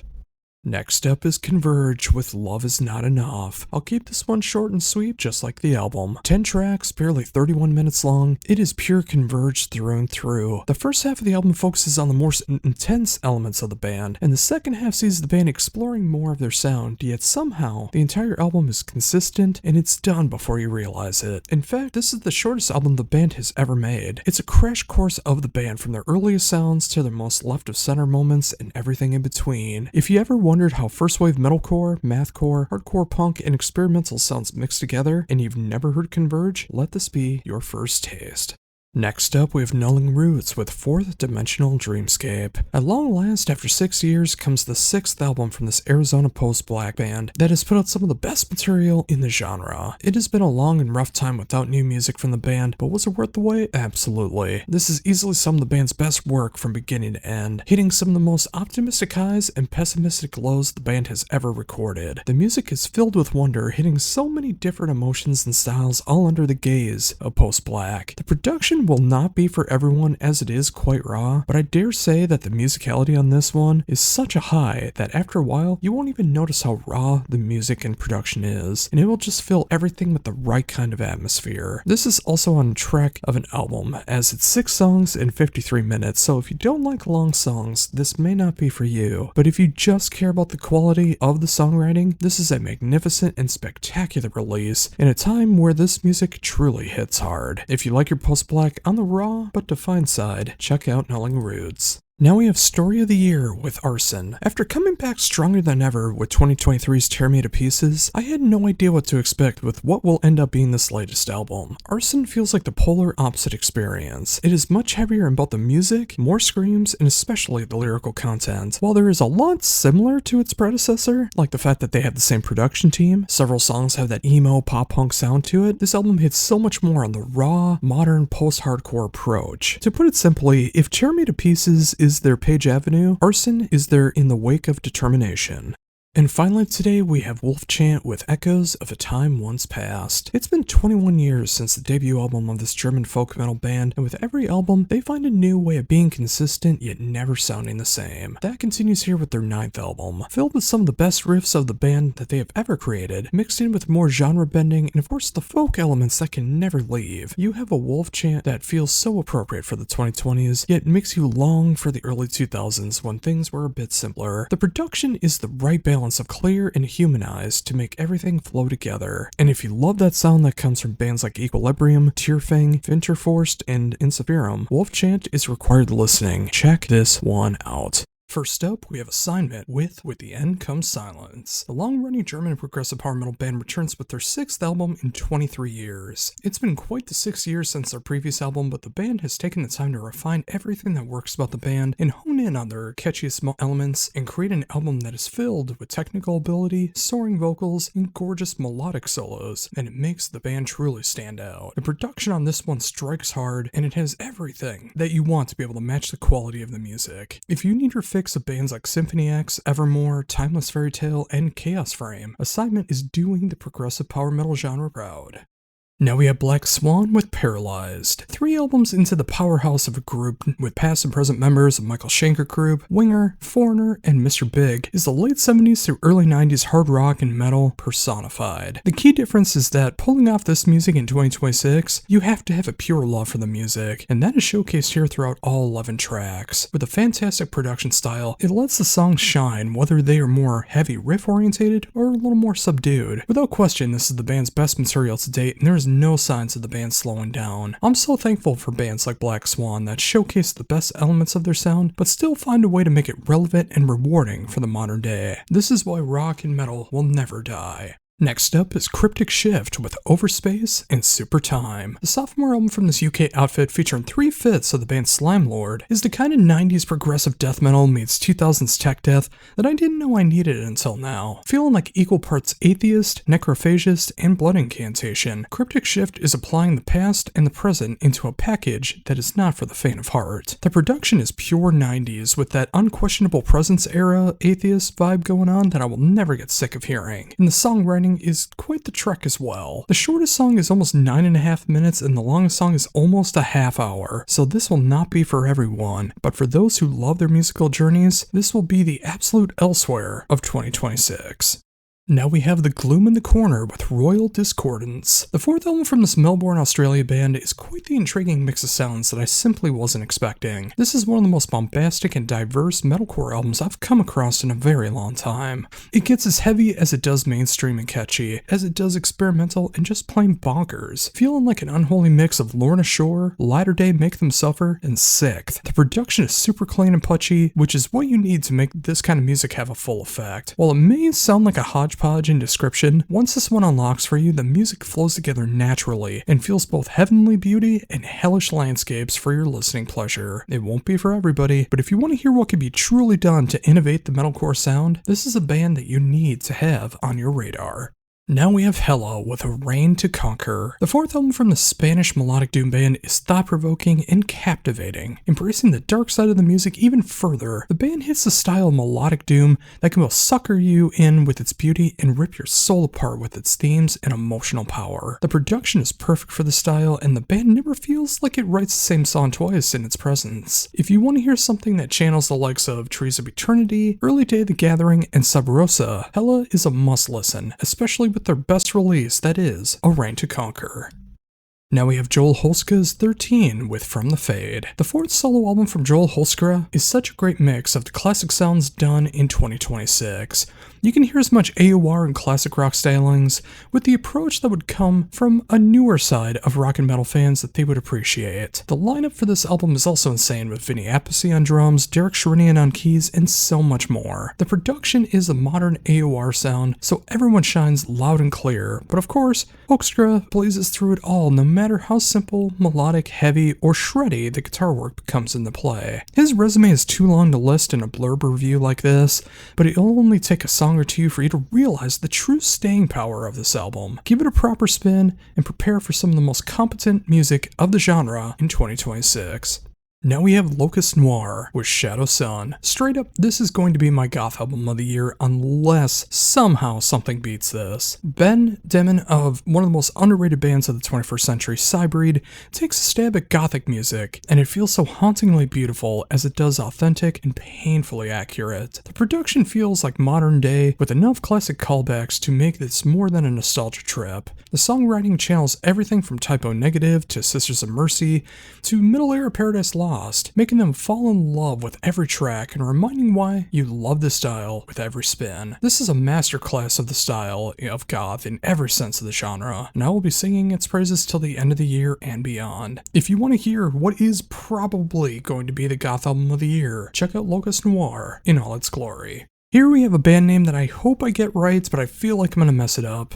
My Valier with The Past Tales. The debut album from this UK melodeath band has learned what it takes to make the genre work so well over the years, but has upped the ante with the intensity and pure power. The band layers its heaviest moments with instrumentation that would make folk and symphonic metal fans happy, in a blend that showcases that brutal music can have sophistication and importance. It's quite striking to hear bands like Amorphous, Shade of Sorrow, Orbiculture, and even Blind Guardian levels of thematics going on, but this is a band that knows to wear their influences on their sleeve while still innovating for the future. While it might take a little bit to digest, it is more than worth the investment, as this is the kind of melodeath that feels like slow, brooding monster. Its dynamic instrumentations and sheer power will rule over you. Next up is Necrofire with Transcend into Oblivion. The third album from this Houston Mellow Black mainstay is the sheer intensity of the Mellow Black style done with a sophistication and proper style that feels both like the best of the genre, but also something that you would hear in a horror movie that has a ballroom scene set in hell. Featuring past and present members of Oceans of Slumber, Terror Corpse, and the new lineup for Nevermore, the band is filled to the brim with some of the best musicians Houston, Texas has to offer. The production is easily their best, and the songwriting matches it tenfold. It's the most triumphant album to date in their catalog, with 3 songs separated into 3 sections, and each with an instrumental track in between each song. It's quite ambitious, but it also pays off in the best of ways. If you want Rotting Christ meets Necrophobic meets Dissection, with just the slightest glimmers of some more Southern doom, Necrofire is the band that you need to give your proper attention to. Next up is otherwise known as a Wilhelm Scream with Cheap Heat. I'll keep this one short and sweet as the album turned out to be. 10 songs, just under a half hour, and filled to the brim with what makes this Massachusetts band work for over 27 years. From the fast and furious riffs to the more subdued moments, to those moments that'll break open a pit no matter where you are. The production is just what it needs to be for this to be effective, and the songwriting is fun and filled with meaning. It's just great to see that the band's 8th album has not let up in quality or momentum in any way. This is absolute perfection. And now for everything that I missed along the way, starting with Among Wolves with Reflections of the End. The debut album from this Utah band combines everything that I love into one sound. You will hear progressive, melodeath, metalcore, power, thrash, and so much more rolled into one package that is not afraid to explore its sound, but also snap back into what their core sound is. No two tracks sound alike on this 10-track and hour-long endeavor, but it may be a lot for some. And if you don't like your music adventurous and filled with authenticity, maybe look elsewhere. Among Wolves is a band that is on the cusp of launching into the stratosphere if everything works out in the right ways. And with a sound like this, they deserve that, and then some. Now we got Cold Communion with Monuments to Ruin. Bear Gambling of Daylight Dies and Tim Roland of Silent Vigil have joined forces for one of the best melodic death doom albums of the year, combining everything that makes the genre work, from the tear-jerking riffs to the pain-driven vocals and lyrics, to the overall atmosphere that makes your heart wrench every time. It's all matched up with a stellar production that drives the sorrow-driven power home and makes you remember why bands like Woods of Ypres, Opeth, November's Doom, and Rapture will always be in people's hearts. I can't sell this one much better than that. This is the melodic death doom album of the year for me, and it's going to take a colossal album for it to knock it down. This is a masterclass of the genre in every conceivable way.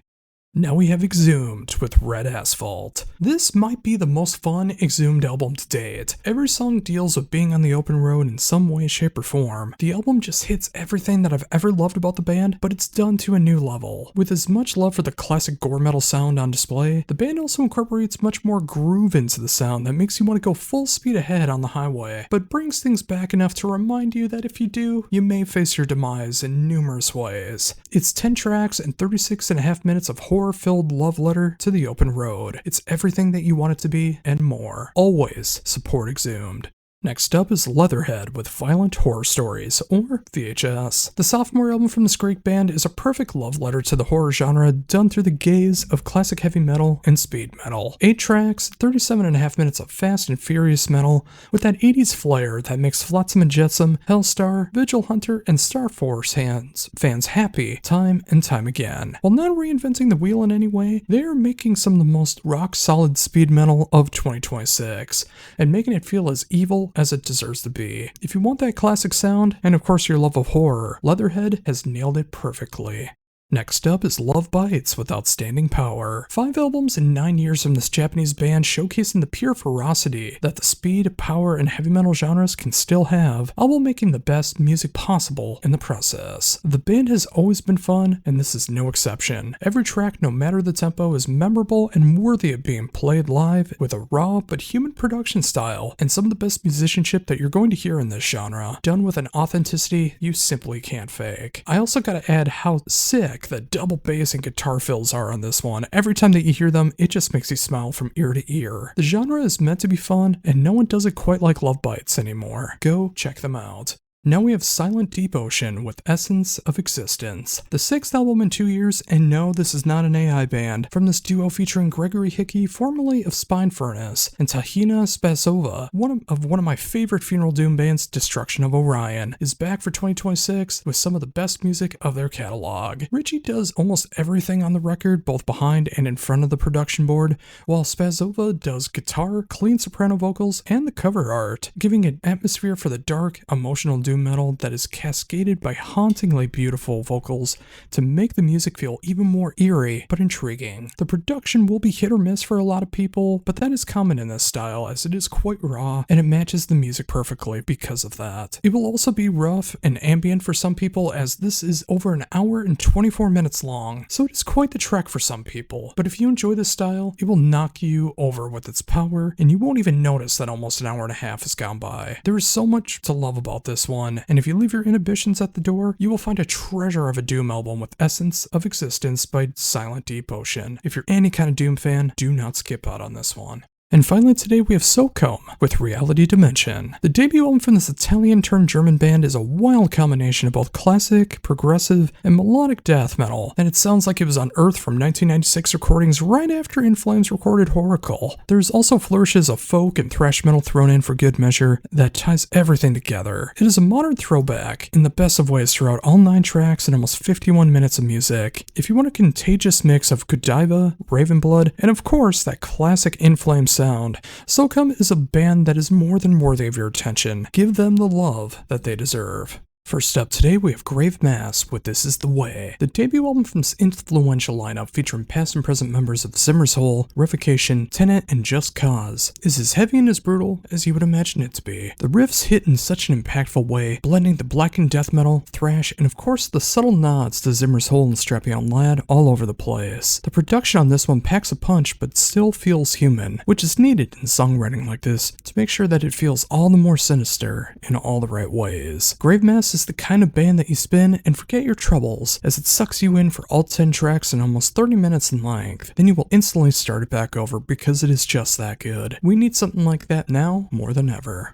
Next up is Legionary with Never Ending Quest for Purpose. Another short and sweet one here with the third album and first in 12 years from this Bronx outfit. 5 songs, a half hour long, and not a second is wasted. The production hits you hard and the songwriting on top hits you even harder. Between this duo, the band also gets Chris Clancy of Mutiny Within to contribute vocals on the entire album. It hits like the best of the more aggressive side of thrash and occasionally death metal, but it is also layered with so much melody and harmony on top, balancing everything out in a way that sounds so satisfying from beginning to end. If this sounds like a combination for you, I assure you that it is. Give this one a proper listen. Now we have Lost Sanctuary with Hell is a State of Mind. Finland's Lost Society is back with their 6th album, and I dare say it's their biggest departure from their original sound yet. While originally they were a straight-up thrash band, but with every subsequent album, the band has explored further and further in what is possible with their sound, and it is evolved into more modern metal, groove metal, and metalcore mixtures. While definitely won't be for everyone that checks out my list, it is for those who want something a little more conventional and mainstream in their metal, but much more unconventional and experimental at the same time. Imagine if Avenged Sevenfold's Life is But a Dream was a bit more comprehensible and a little more Murder Dolls and Wednesday 13-ish at different moments, and I think you'll start to get the idea. This is pushing the modern metal sound into different territories, and that can only be a good thing.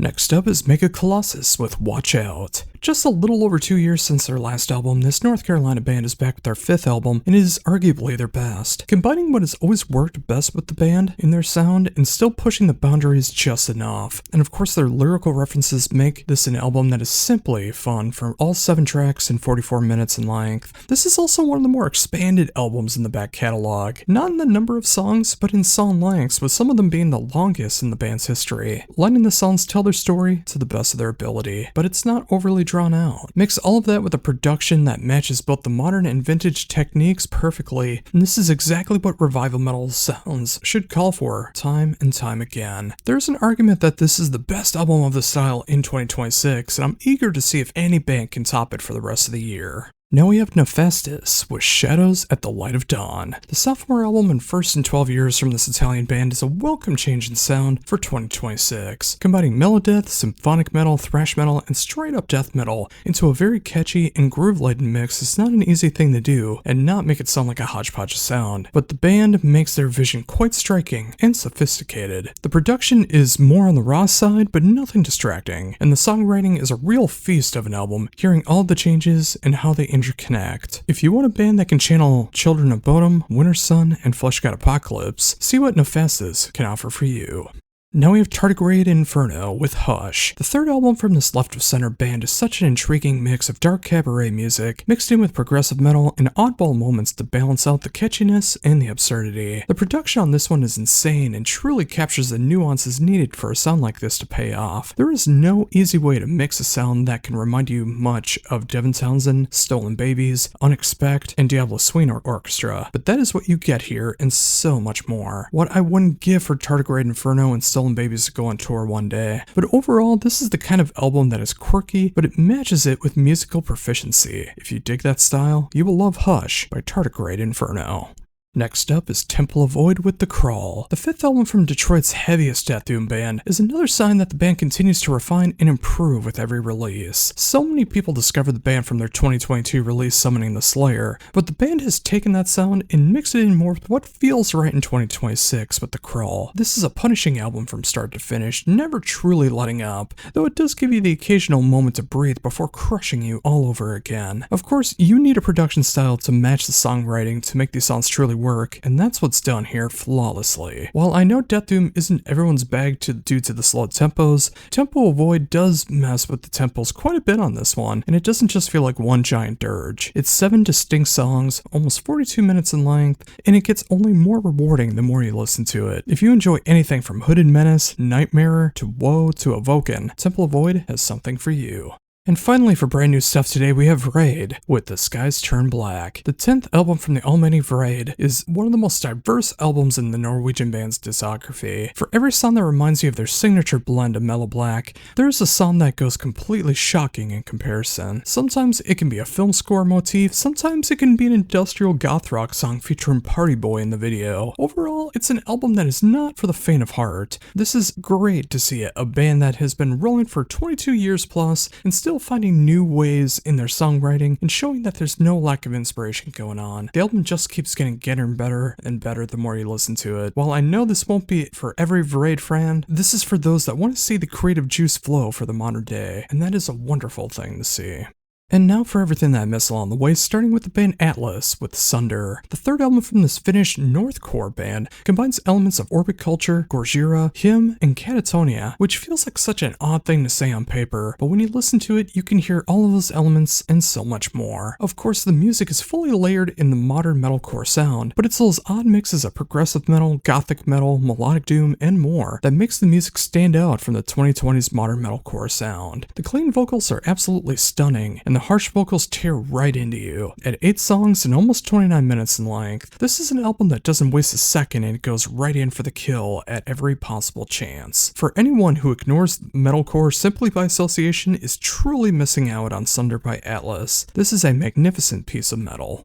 Next up is Domhain with Imperfect Stillness. The debut album from this UK band hits everything that I love about the combination of post-black and shoegaze. It knows how to balance out the most harsh and beautiful moments in perfect harmony, all while creating such a dark and captivating atmosphere. Of course, you need just raw enough production style to make this style worth in its full effect, and it takes full advantage of the tones they have created. This makes the most of its 5 tracks and 35 minutes in length to create a sound that should make anyone who enjoys the likes of Early Day Alcest, Agalok, Sayar, and even Early Day Woods Vipre very happy. In comparison to a lot of albums in the style, this is a short and sweet affair, but it's sure to have a lasting effect on you for years to come. Do not miss out on this one. Now we have Ennui with Oraba. For anyone who has known me over the past 15 years, you know that Doom is one of my favorite genres, and when it comes to the right kind of funeral doom, I instantly fall in love with it. That's what happens here with the 5th album from this funeral doom band, straight out of the country of Georgia. It hits everything that I expect of the genre, the dark, depressing dread, the slow tempos where every single note matters, and the lyrical content that makes this genre what it is today. The production is a little raw, but not overbearing, and on the right sound system, it's going to sound huge. This is easily for anyone who enjoys the likes of Helllight, Mesmer, and Evoken. What a better time to check out some of the most depressing music in the world than our current state of affairs. It feels so depressingly accurate.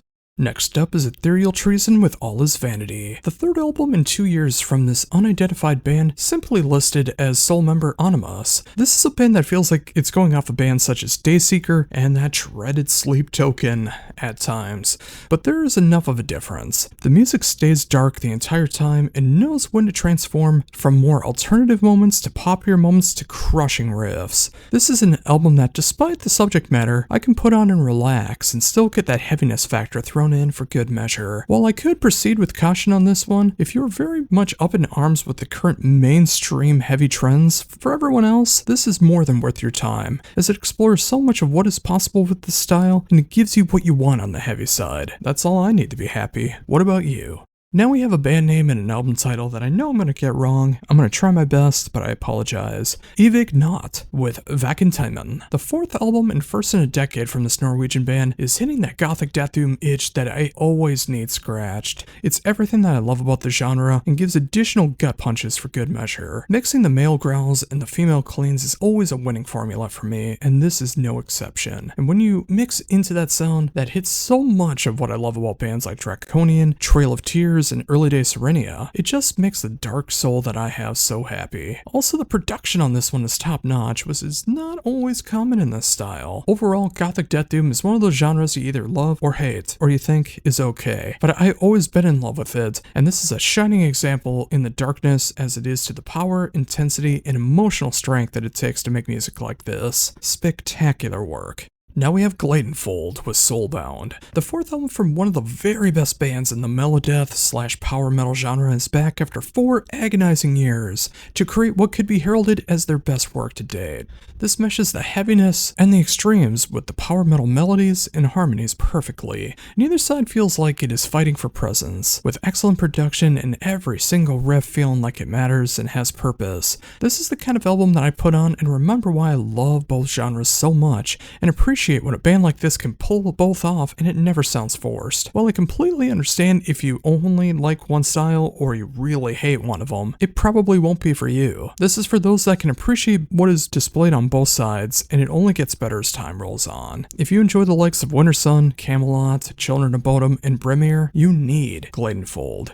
Next up is Good Tiger with The Most Negative Day of the Year. The fourth album from this international band featuring past and present members of Tesseract, The Safety Fire, and The Faceless, though the drums on this album was performed by Matt Halpern of Periphery before Alex Rudinger joined the band. This is a tour de force of what progressive and alternative metal is all about. Despite the band's many backgrounds, there's no screams, growls, or anything extreme on this album. This is all about the music at hand, making it as melodic and catchy as possible within the prog aspect, and still having some left of center moments that will surely make your head turn. The production on this one is insane, along with the musicality on display. The music itself can go from ethereal to beautiful to downright heavy when called for, and it never feels like it's repeating itself. If you enjoy the likes of Sky Harbor, Circus Survive, and The Safety Fire, Good Tiger has put out one of the best albums of that progressive and alternative metal sound in 2026.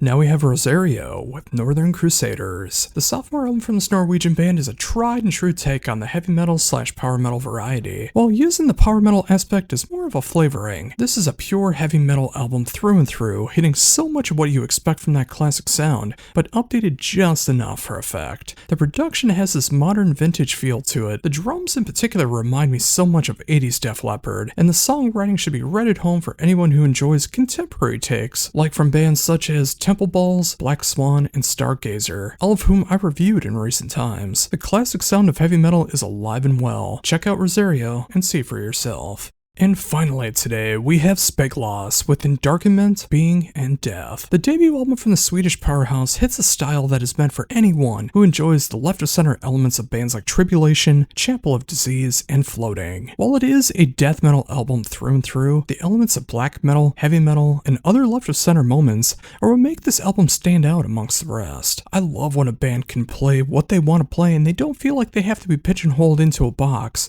because of the normal style of a genre. Every song on here has its own texture and somehow stands out, but also fits together with everything else on the album. The production reminds me so much of that second era of Tribulation when they started embracing more of the black metal and gothic side, which is a cool thing to see. And the songwriting feels infinitely inspired. This is an album that feels real and it goes for the jugular. If you need that in your life, check this one out and be prepared for what they do in the future. First up, we have Alchemia with Hexen. After covering their debut album back in 2024, this French black metal band returns with their sophomore album, and astoundingly, they have vastly improved from an already tremendous sound. Everything from this machine has improved, from the excellent songwriting to the spot-on production that is the perfect balance between raw and clean, to the musicianship that just feels tighter and tighter and right where the music should be. If you need an album that is going to channel your inner love of Garia, Emois, Nagelfar, and Durvig Einer Freiheit, make sure you do not miss out on this album.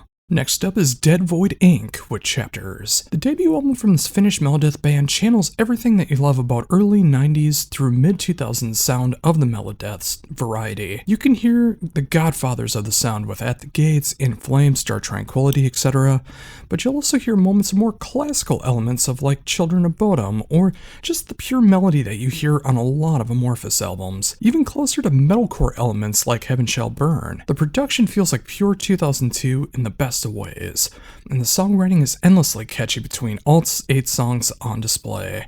If you love that classic melodious sound but you want it mixed in just enough with the 21st century sounds, Dead Void Inc. is the band for you. Now we have Masticator with Total Misery. The sophomore album from this German death thrash band feels like a nostalgia trip, but modernized just enough not to sound like a clone in any way. It hits on the best elements of the genre and adds just the right amount of melodic punch when needed to stand out amongst the rest. The production absolutely pounds, making these already great songs sound even better. The songwriting is inspired, and you can feel the true love of death thrash going on between all 11 tracks without 1 second wasted. This is for anyone who loves The Haunted, At the Gates, and New World Depression. When you put this on, I can't imagine you will be disappointed.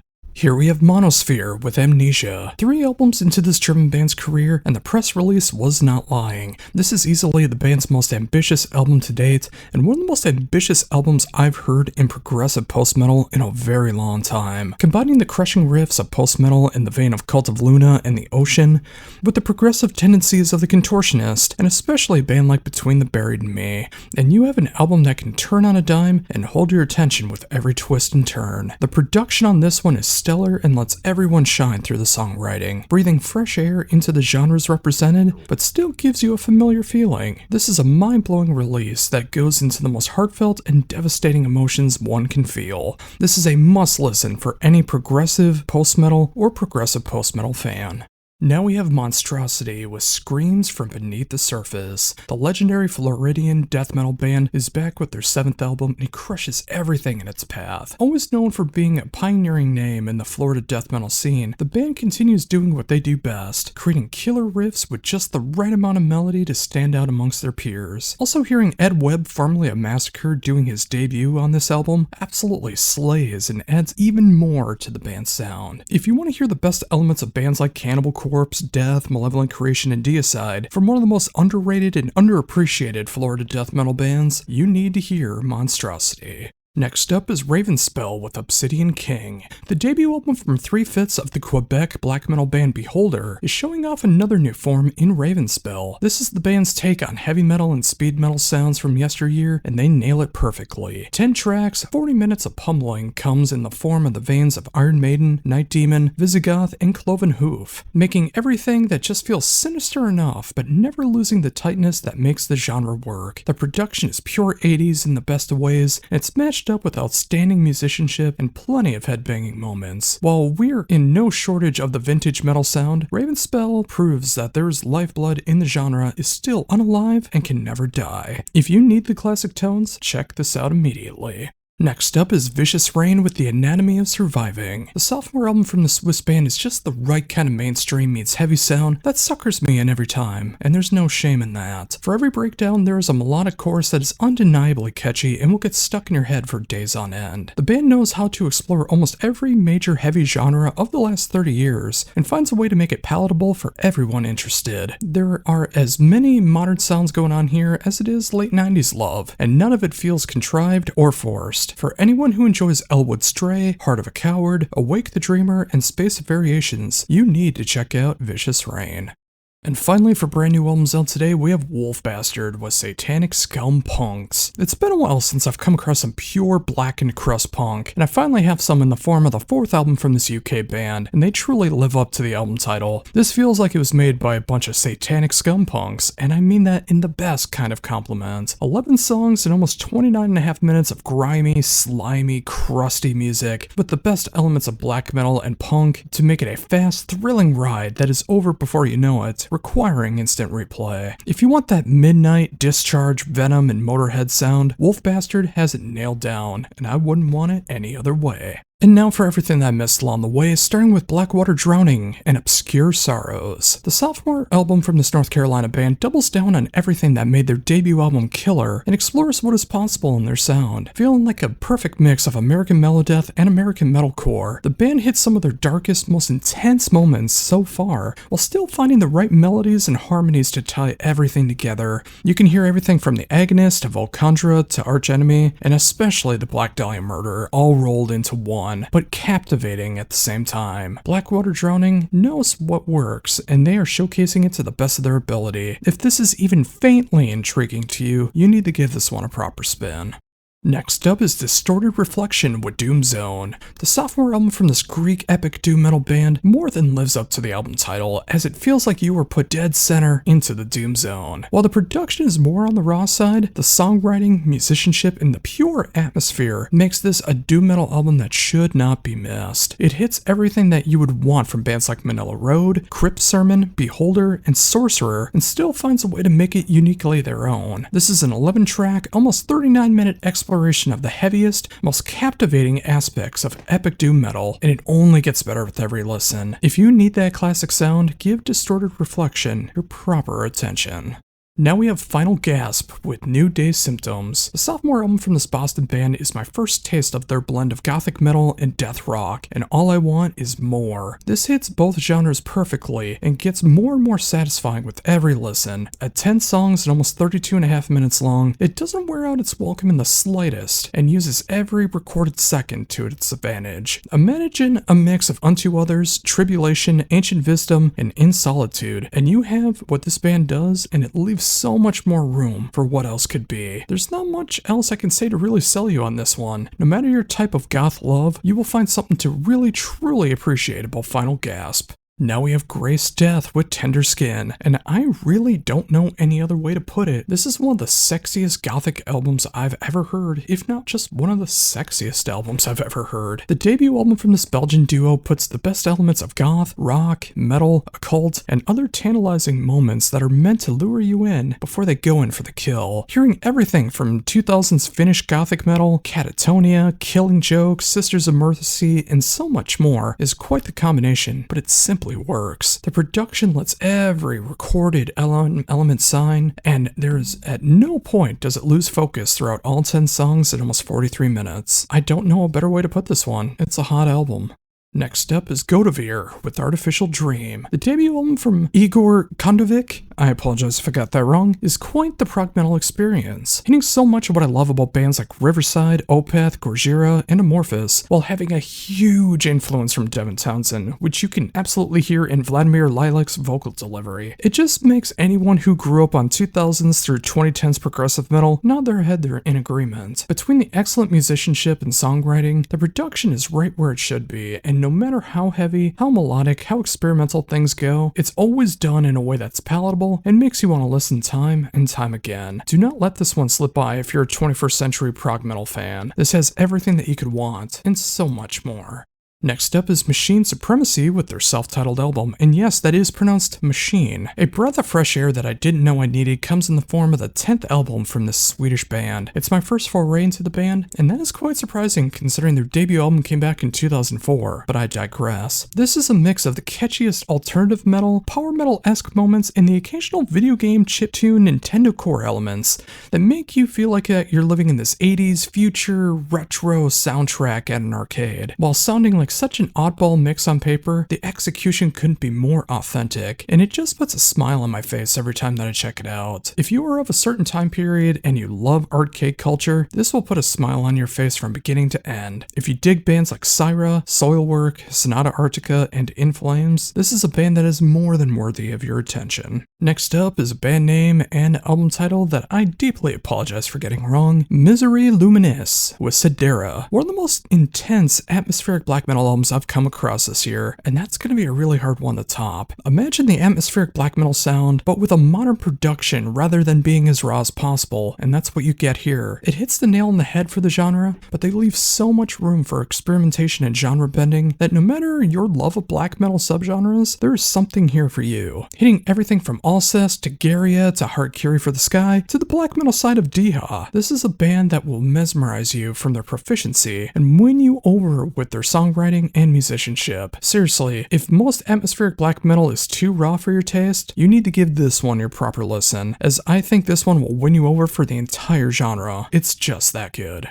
And finally today is another band name and album title that I deeply apologize for getting wrong. Rosa Farenskap with Intending Forbler. Again, deeply apologize for getting all of that wrong. The sophomore album from this innovative Norwegian black metal band is, in their words, a love letter and a declaration of war against everything black metal. Since the genre is being known for so much hatred over the decades, and you know exactly what I'm talking about, it always makes me happy when I can find a band that can turn the genre on its head and make the gatekeepers, bigots, and squares vomit in rage, somehow sounding like a mix of Mayhem, Converge, and Death Heaven. This is a band that's not afraid to make the music they want to make and stand up for what they truly believe in. Even if the album sounded atrocious, I would have covered that for that reason alone, but this album is a spectacular display of how innovative black metal still can be to this day. It's just raw enough, it's more than made up for by its intensity. While I know this won't be for everyone, whether it's too raw or experimental, or you're just not into black metal, or you just have those tendencies that I'll never agree with. If you hate this album for what it stands for, you're why this album exists. We need more of this in every genre of music, so if you're so inclined, please check this one out.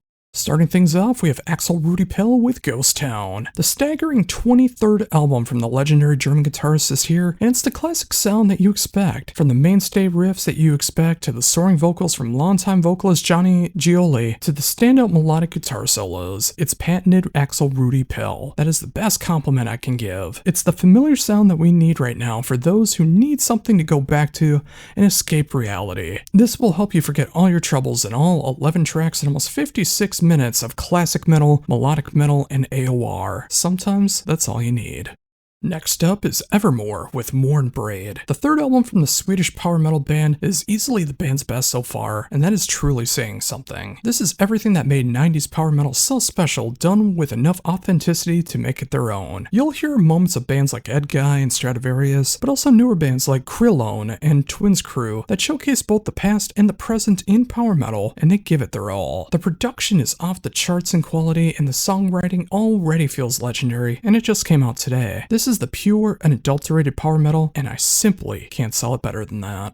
Here we have Lost in Hollywood with their self-titled album. The sophomore album from this German modern metal band is a pure hit or miss for those who normally check out my list. If you like the more aggressive underground stuff, this will not be for you, but I've said it before and I'll say it again, between all of my Funeral Doom, post-black, and progressive metal reviews, I'm a sucker for a good catchy song, and every track on this self-titled album is filled with that, and so much experimentation going on at the same time to keep things interesting. The production is slick and polished, and the songwriting is insanely inspired, reminding me of bands of Electric Callboy, Elwood Stray, and Our Mirage. Again, proceed with caution if you don't like modern mainstream metal. For everyone else, give this one a proper spin, and you'll be in for a great surprise. Now we have Mistfall with Embers of a Dying World. The sophomore album from this Greek band is truly a tour de force. Since I covered their debut album, 2/3 of the band have changed, and a bit of a sound change has happened as well. That is not a bad thing at all, as the symphonic gothic metal that I fell in love with is still here, if not doubled down on. It just feels like an even more confident album. The cleans and operatic vocals simply shine on this album, and they fully take center stage, so whether that's for you or not, you have to check it out for yourself. The music behind her is a whirlwind of everything that makes symphonic gothic metal so great. For everyone who enjoys the likes of Oriad, Glacia, and Bill Morte, need to take note on this one. This is going to be one of the best albums of symphonic gothic metal in 2026.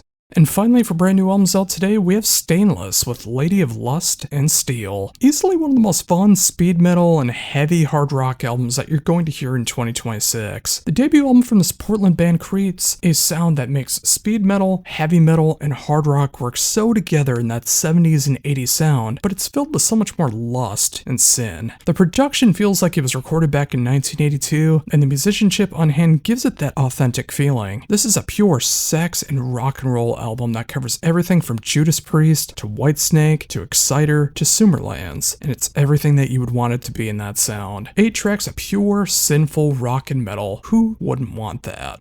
And now for everything that I missed, starting with Black Ruse with Death, the fourth album in a concept by Masario Dortes, my apologies if I got that wrong, is an excellent display of making dark music in a dark time. This album truly feels like its album title, Death, because this is the final album of this concept. In such a time of uncertainty, this feels like an excellent soundtrack to the world around us, done in a very Paradise Lost host style, but done differently enough not to feel like a clone. The production is perfect for the style and the songwriting. It's a gut punch after gut punch, and despite feeling like the end of this 4-album concept, I really hope this isn't the end of the project, as I would love to see where else this project can go, tackling the terms of themes and styles and what else can be done. But if it is the end, what an incredible way to end the journey. If you need your fix of heavy, depressing, gothic doom rock, check this one out. Next up is The Duskfall with Everlasting Shadows. The 6th album in 24 years from the Swedish melodeath band is everything that makes the Swedish melodeath sound legendary. Everything shines through the darkness here, and it makes for some of the best vintage but inspired melodeath going on today. The production feels like 1996 done in a way of 2026, but it makes it feel timeless. This is easily for anyone who enjoys the likes of At the Gates, Night Rage, Darkane, and obviously Gates of Ishtar. I mean, look at the lineup. Sometimes you need to hear one of the most underrated melodeath bands to come back in a huge way to remind yourself why you love the genre so much. That is exactly what's done here, and I can't recommend it enough.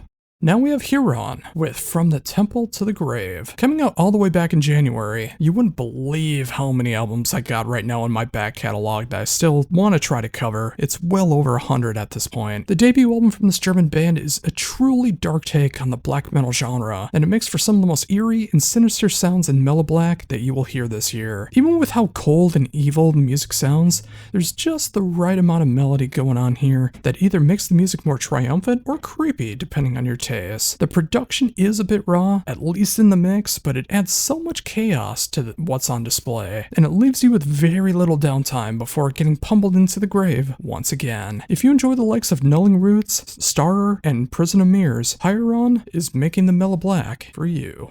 Up next is Oathbound with Colors in Grey. The debut album from the Seattle band hits progressive metalcore in a much different light. With this style, you would expect more of the djenty sound, and that simply isn't the case here. This feels like a true mix of second wave metalcore and progressive metal I haven't heard done like this since Mutiny Within, but with a much more mainstream side. It's odd to hear moments that remind me of so much of like middle era Soilwork or Symphony X, in a sound that is layered with bands like I Prevail, Bless the Fall, and Fit for a King, but that's what's going on here, and I'm all for it. I can also sense how many people who normally check out my list will probably avoid this one, but I will say if you have an open mind, you will find something to love here. Musically, I can't say enough about how much I dig this one, and I think that alone could win you over, given the chance. Give it a proper shot.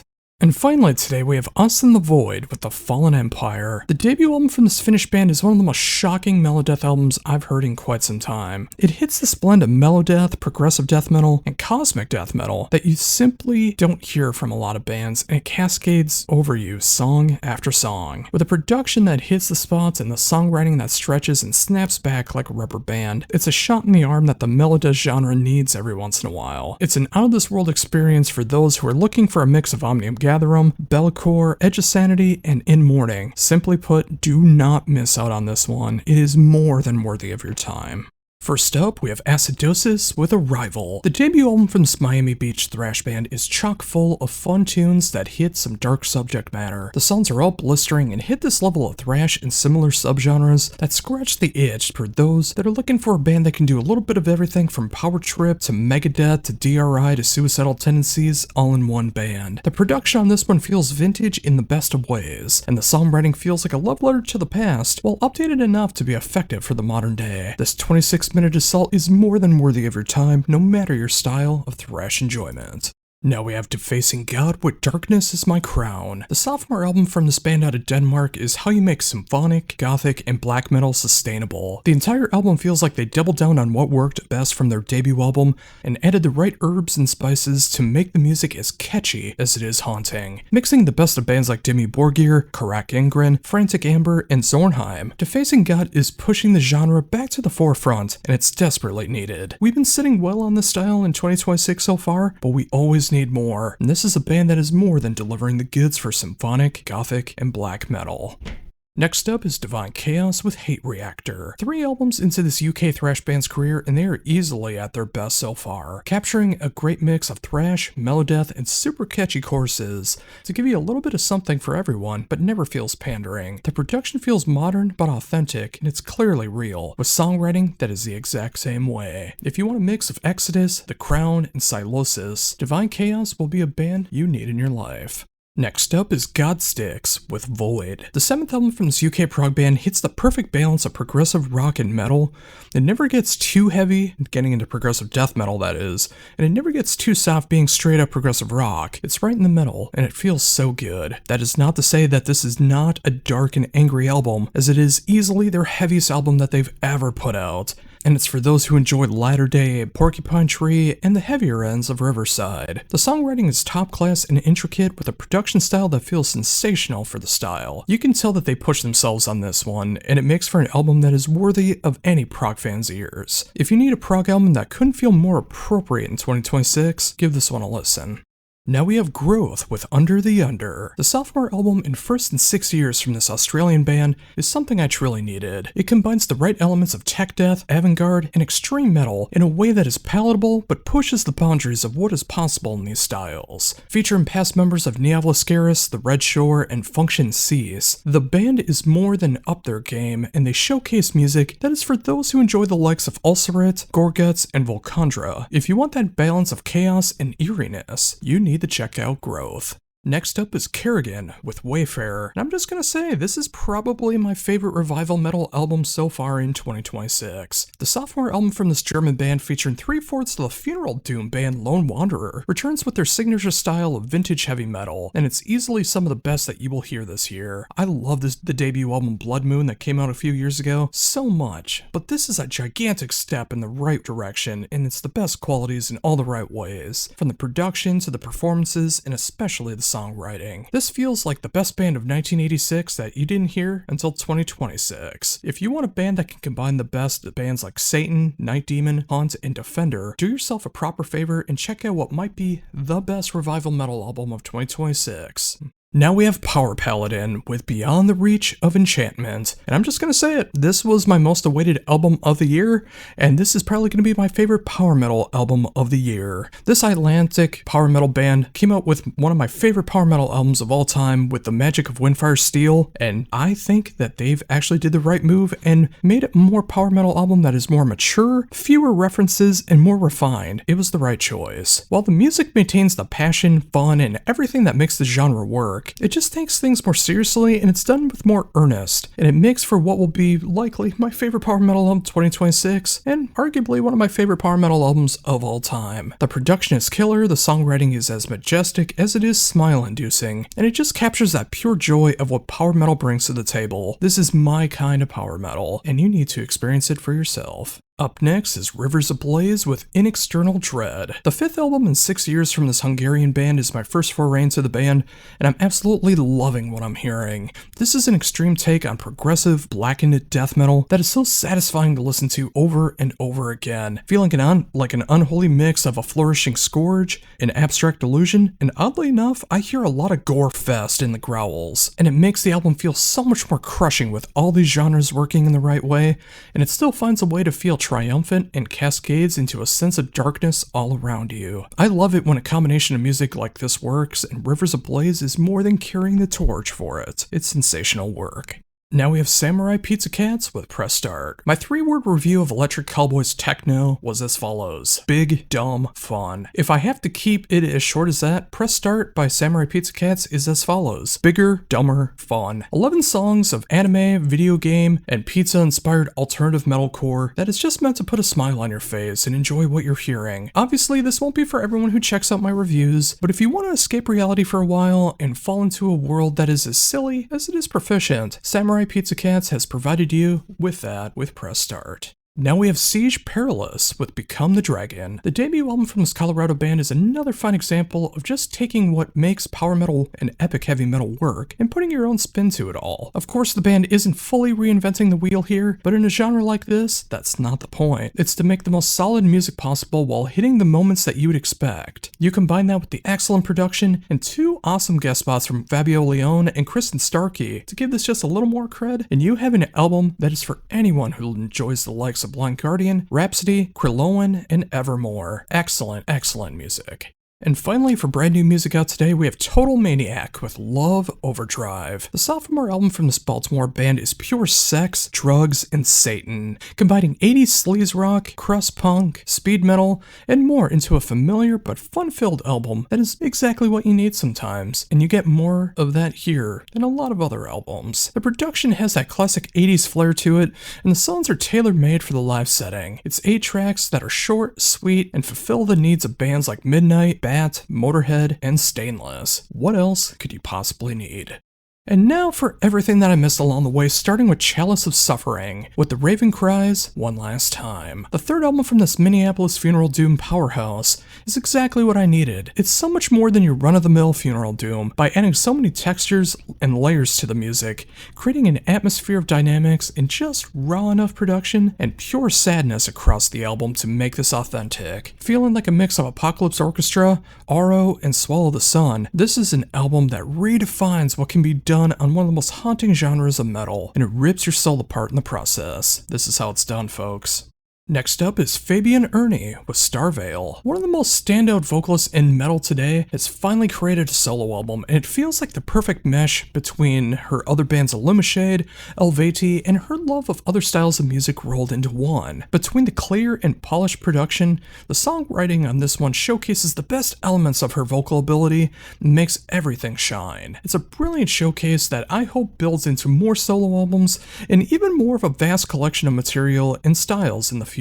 Until then, this is a perfect crash course of everything that Fabian Ernie is all about. Now we have Fading Sun with their self-titled album. The third album from this German outfit is a combination of sounds that simply works, creating a mix of epic metal, melodeath, and more to create a sound that is for anyone who enjoys bands like Ayat, Socum, and Keep of Kelsian. The production is raw and authentic, with growls that are utterly gruesome in the best of ways, balancing the epic, melody, and death metal that is a hard combination to nail, but Falling Aeon has done it in a way that more than showcases what can be done when you truly care about the music you're making. This is more than worthy of your time if you want to hear epic melodeath. And now for one of the most polarizing post-black albums of 2026, it's Garia with Loss. Portugal's Garia took a gigantic chance on their latest album Loss, shifting from their post-black sound that made them a huge name in the underground and started incorporating more melodic metalcore and modern metal attributes into their post-black sound. Some people are very much up in arms about this change. I, on the other hand, think it was the best decision they could have made. The music hits so much harder when it gets into the extreme end of things, and it suckers you in with undeniably catchy choruses and out-of-nowhere melodic riffing that you simply won't see coming, making a change that they wanted to make, instead of just repeating what they've done in the past, and this is what's going to skyrocket them into post-black superstardom. For anyone who digs Deafheaven, Mole, Heretois, and Groza, take note, Garia might be the most prolific post-black band out there after this album, and they may have put out the most popular post-black album ever made.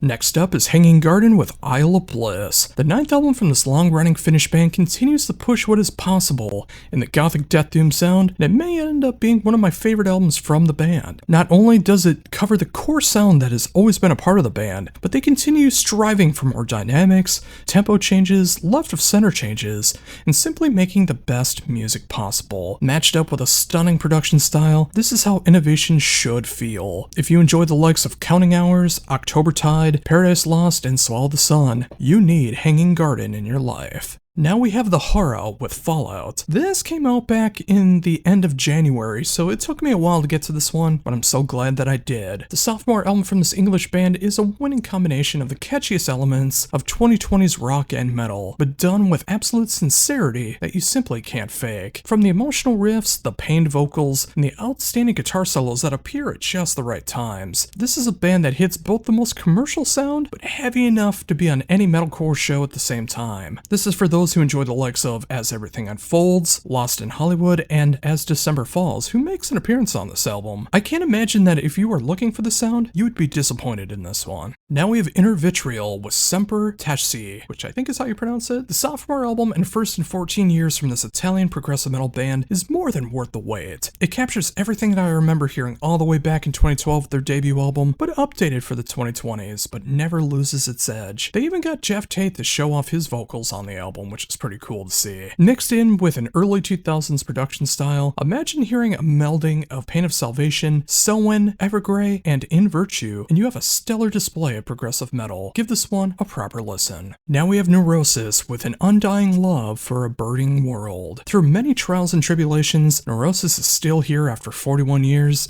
and they have made another evolution. Aaron Turner, formerly of ISIS, and now of Sumac and Old Man Gloom for such a long time now, is taking over on vocals and some of the guitar, and the band shadow dropped their 12th album and first in a decade last Friday. Without having any idea what to expect from this lineup, I think the band has recaptured everything that I ever loved about the band in their post-metal sound, their atmospheric metal, and sludge metal sounds as well. The band both recaptured the sound, but also forges a new path at the same time, which is a very hard thing to achieve. This puts all the mainstays of the genres on the current day on notice. Neurosis have returned, and they may have put out their finest album of their career, and as sacrilege as it may sound, this might be my favorite since Through Silver and Blood. It's just that good. Now we have Salos with A Slaughter for the Empire. Given the amount of music I cover every year, my instrumental intake has diminished over the years to only albums that make my jaw drop, and the debut album from this Greek duo is that and then some. This captures everything I love about progressive post-metal, with so many ethereal and atmospheric dynamics to make the ebb and flow, the peaks and valleys, and the overall sound so satisfying. Matched with a killer production style and songwriting is clearly from the heart. This is an instrumental album I can't recommend enough. If you enjoy the likes of Sometime in February, Long Distance Calling, Russian Circles, and God is an Astronaut, check this out immediately. Next up is Shoreline with Is This the Low Point or the Moment After? The fourth album from this German band hit me like a ton of bricks, and with every listen, it hits harder. While this is not my usual style of music of that post-hardcore, emo, and punk variety, when it's done right, it suckers me in, and it doesn't let me go from beginning to end. From the devastating lyrics to the just heavy enough riffs to the general atmosphere that simply makes you feel something, this is the kind of album that help you binge and purge all of your emotions. If you enjoy the likes of Touche Amore, Spanish love songs, and Chief State, this is required listening. Now we have The Silver with Looking Glass, Hymnal Blue. Members of Horrendous, Crypt Sermon, and Night's Blood are making outstanding post-black metal together. I don't think I could ask for a better combination to make this style of music. The sophomore album from this Philadelphia band captures the most gorgeous and the most extreme ends of the genre, and it makes it completely their own. With a production style that's as real as it gets, and songwriting that knows how to keep her interest for 8 songs in almost 43.5 minutes, this is an innovation of post-black that I didn't realize that we needed, and it only gets better the more you listen. Seriously, this is why it pays to listen to more styles of music than what you normally listen to. You get a band like The Silver, and it's ridiculously good. Here we have A Somber Funeral with Since You Left These Shores. Have I mentioned how good we're setting on post-black in 2026? This is another shining example in the form of the sophomore album from this German duo. The music is as raw and gut-wrenching display of some of the saddest and some of the most gorgeous elements of atmospheric post-black, with lyrics that will shatter your soul. There's a ton of great guest spots from some of the best musicians in post-black as well. If you want a real crash course on the raw side of this genre, this is the perfect class 101 for the genre. Seriously, give A Somber Funeral your proper attention. And finally today we have Taiketo with Closer to the Sun. For a band that's been around since '87, I'm stunned that there are only 6 albums from this New York City band, but I also remember that I interviewed the band for their last album Reach back in 2016. So regardless, Taiketo is a shining example of making the music that you want to make and not following the trends after the times have changed. This is everything that you've ever loved about the band, from the bluesy aspects to the just right amount of glam leanings to the full-on AOR elements that made the band last. It's great to see them back, and you can tell from the videos of the new album that they are happy to be here. Considering how many of their contemporaries sound today, and how many of them have just simply given up on trying to make any good music, Taiketo is as reliable and as enjoyable as they were all the way back in '91. And if you want that throwback sound with an updated production style, check out Closer to the Sun by Taiketo.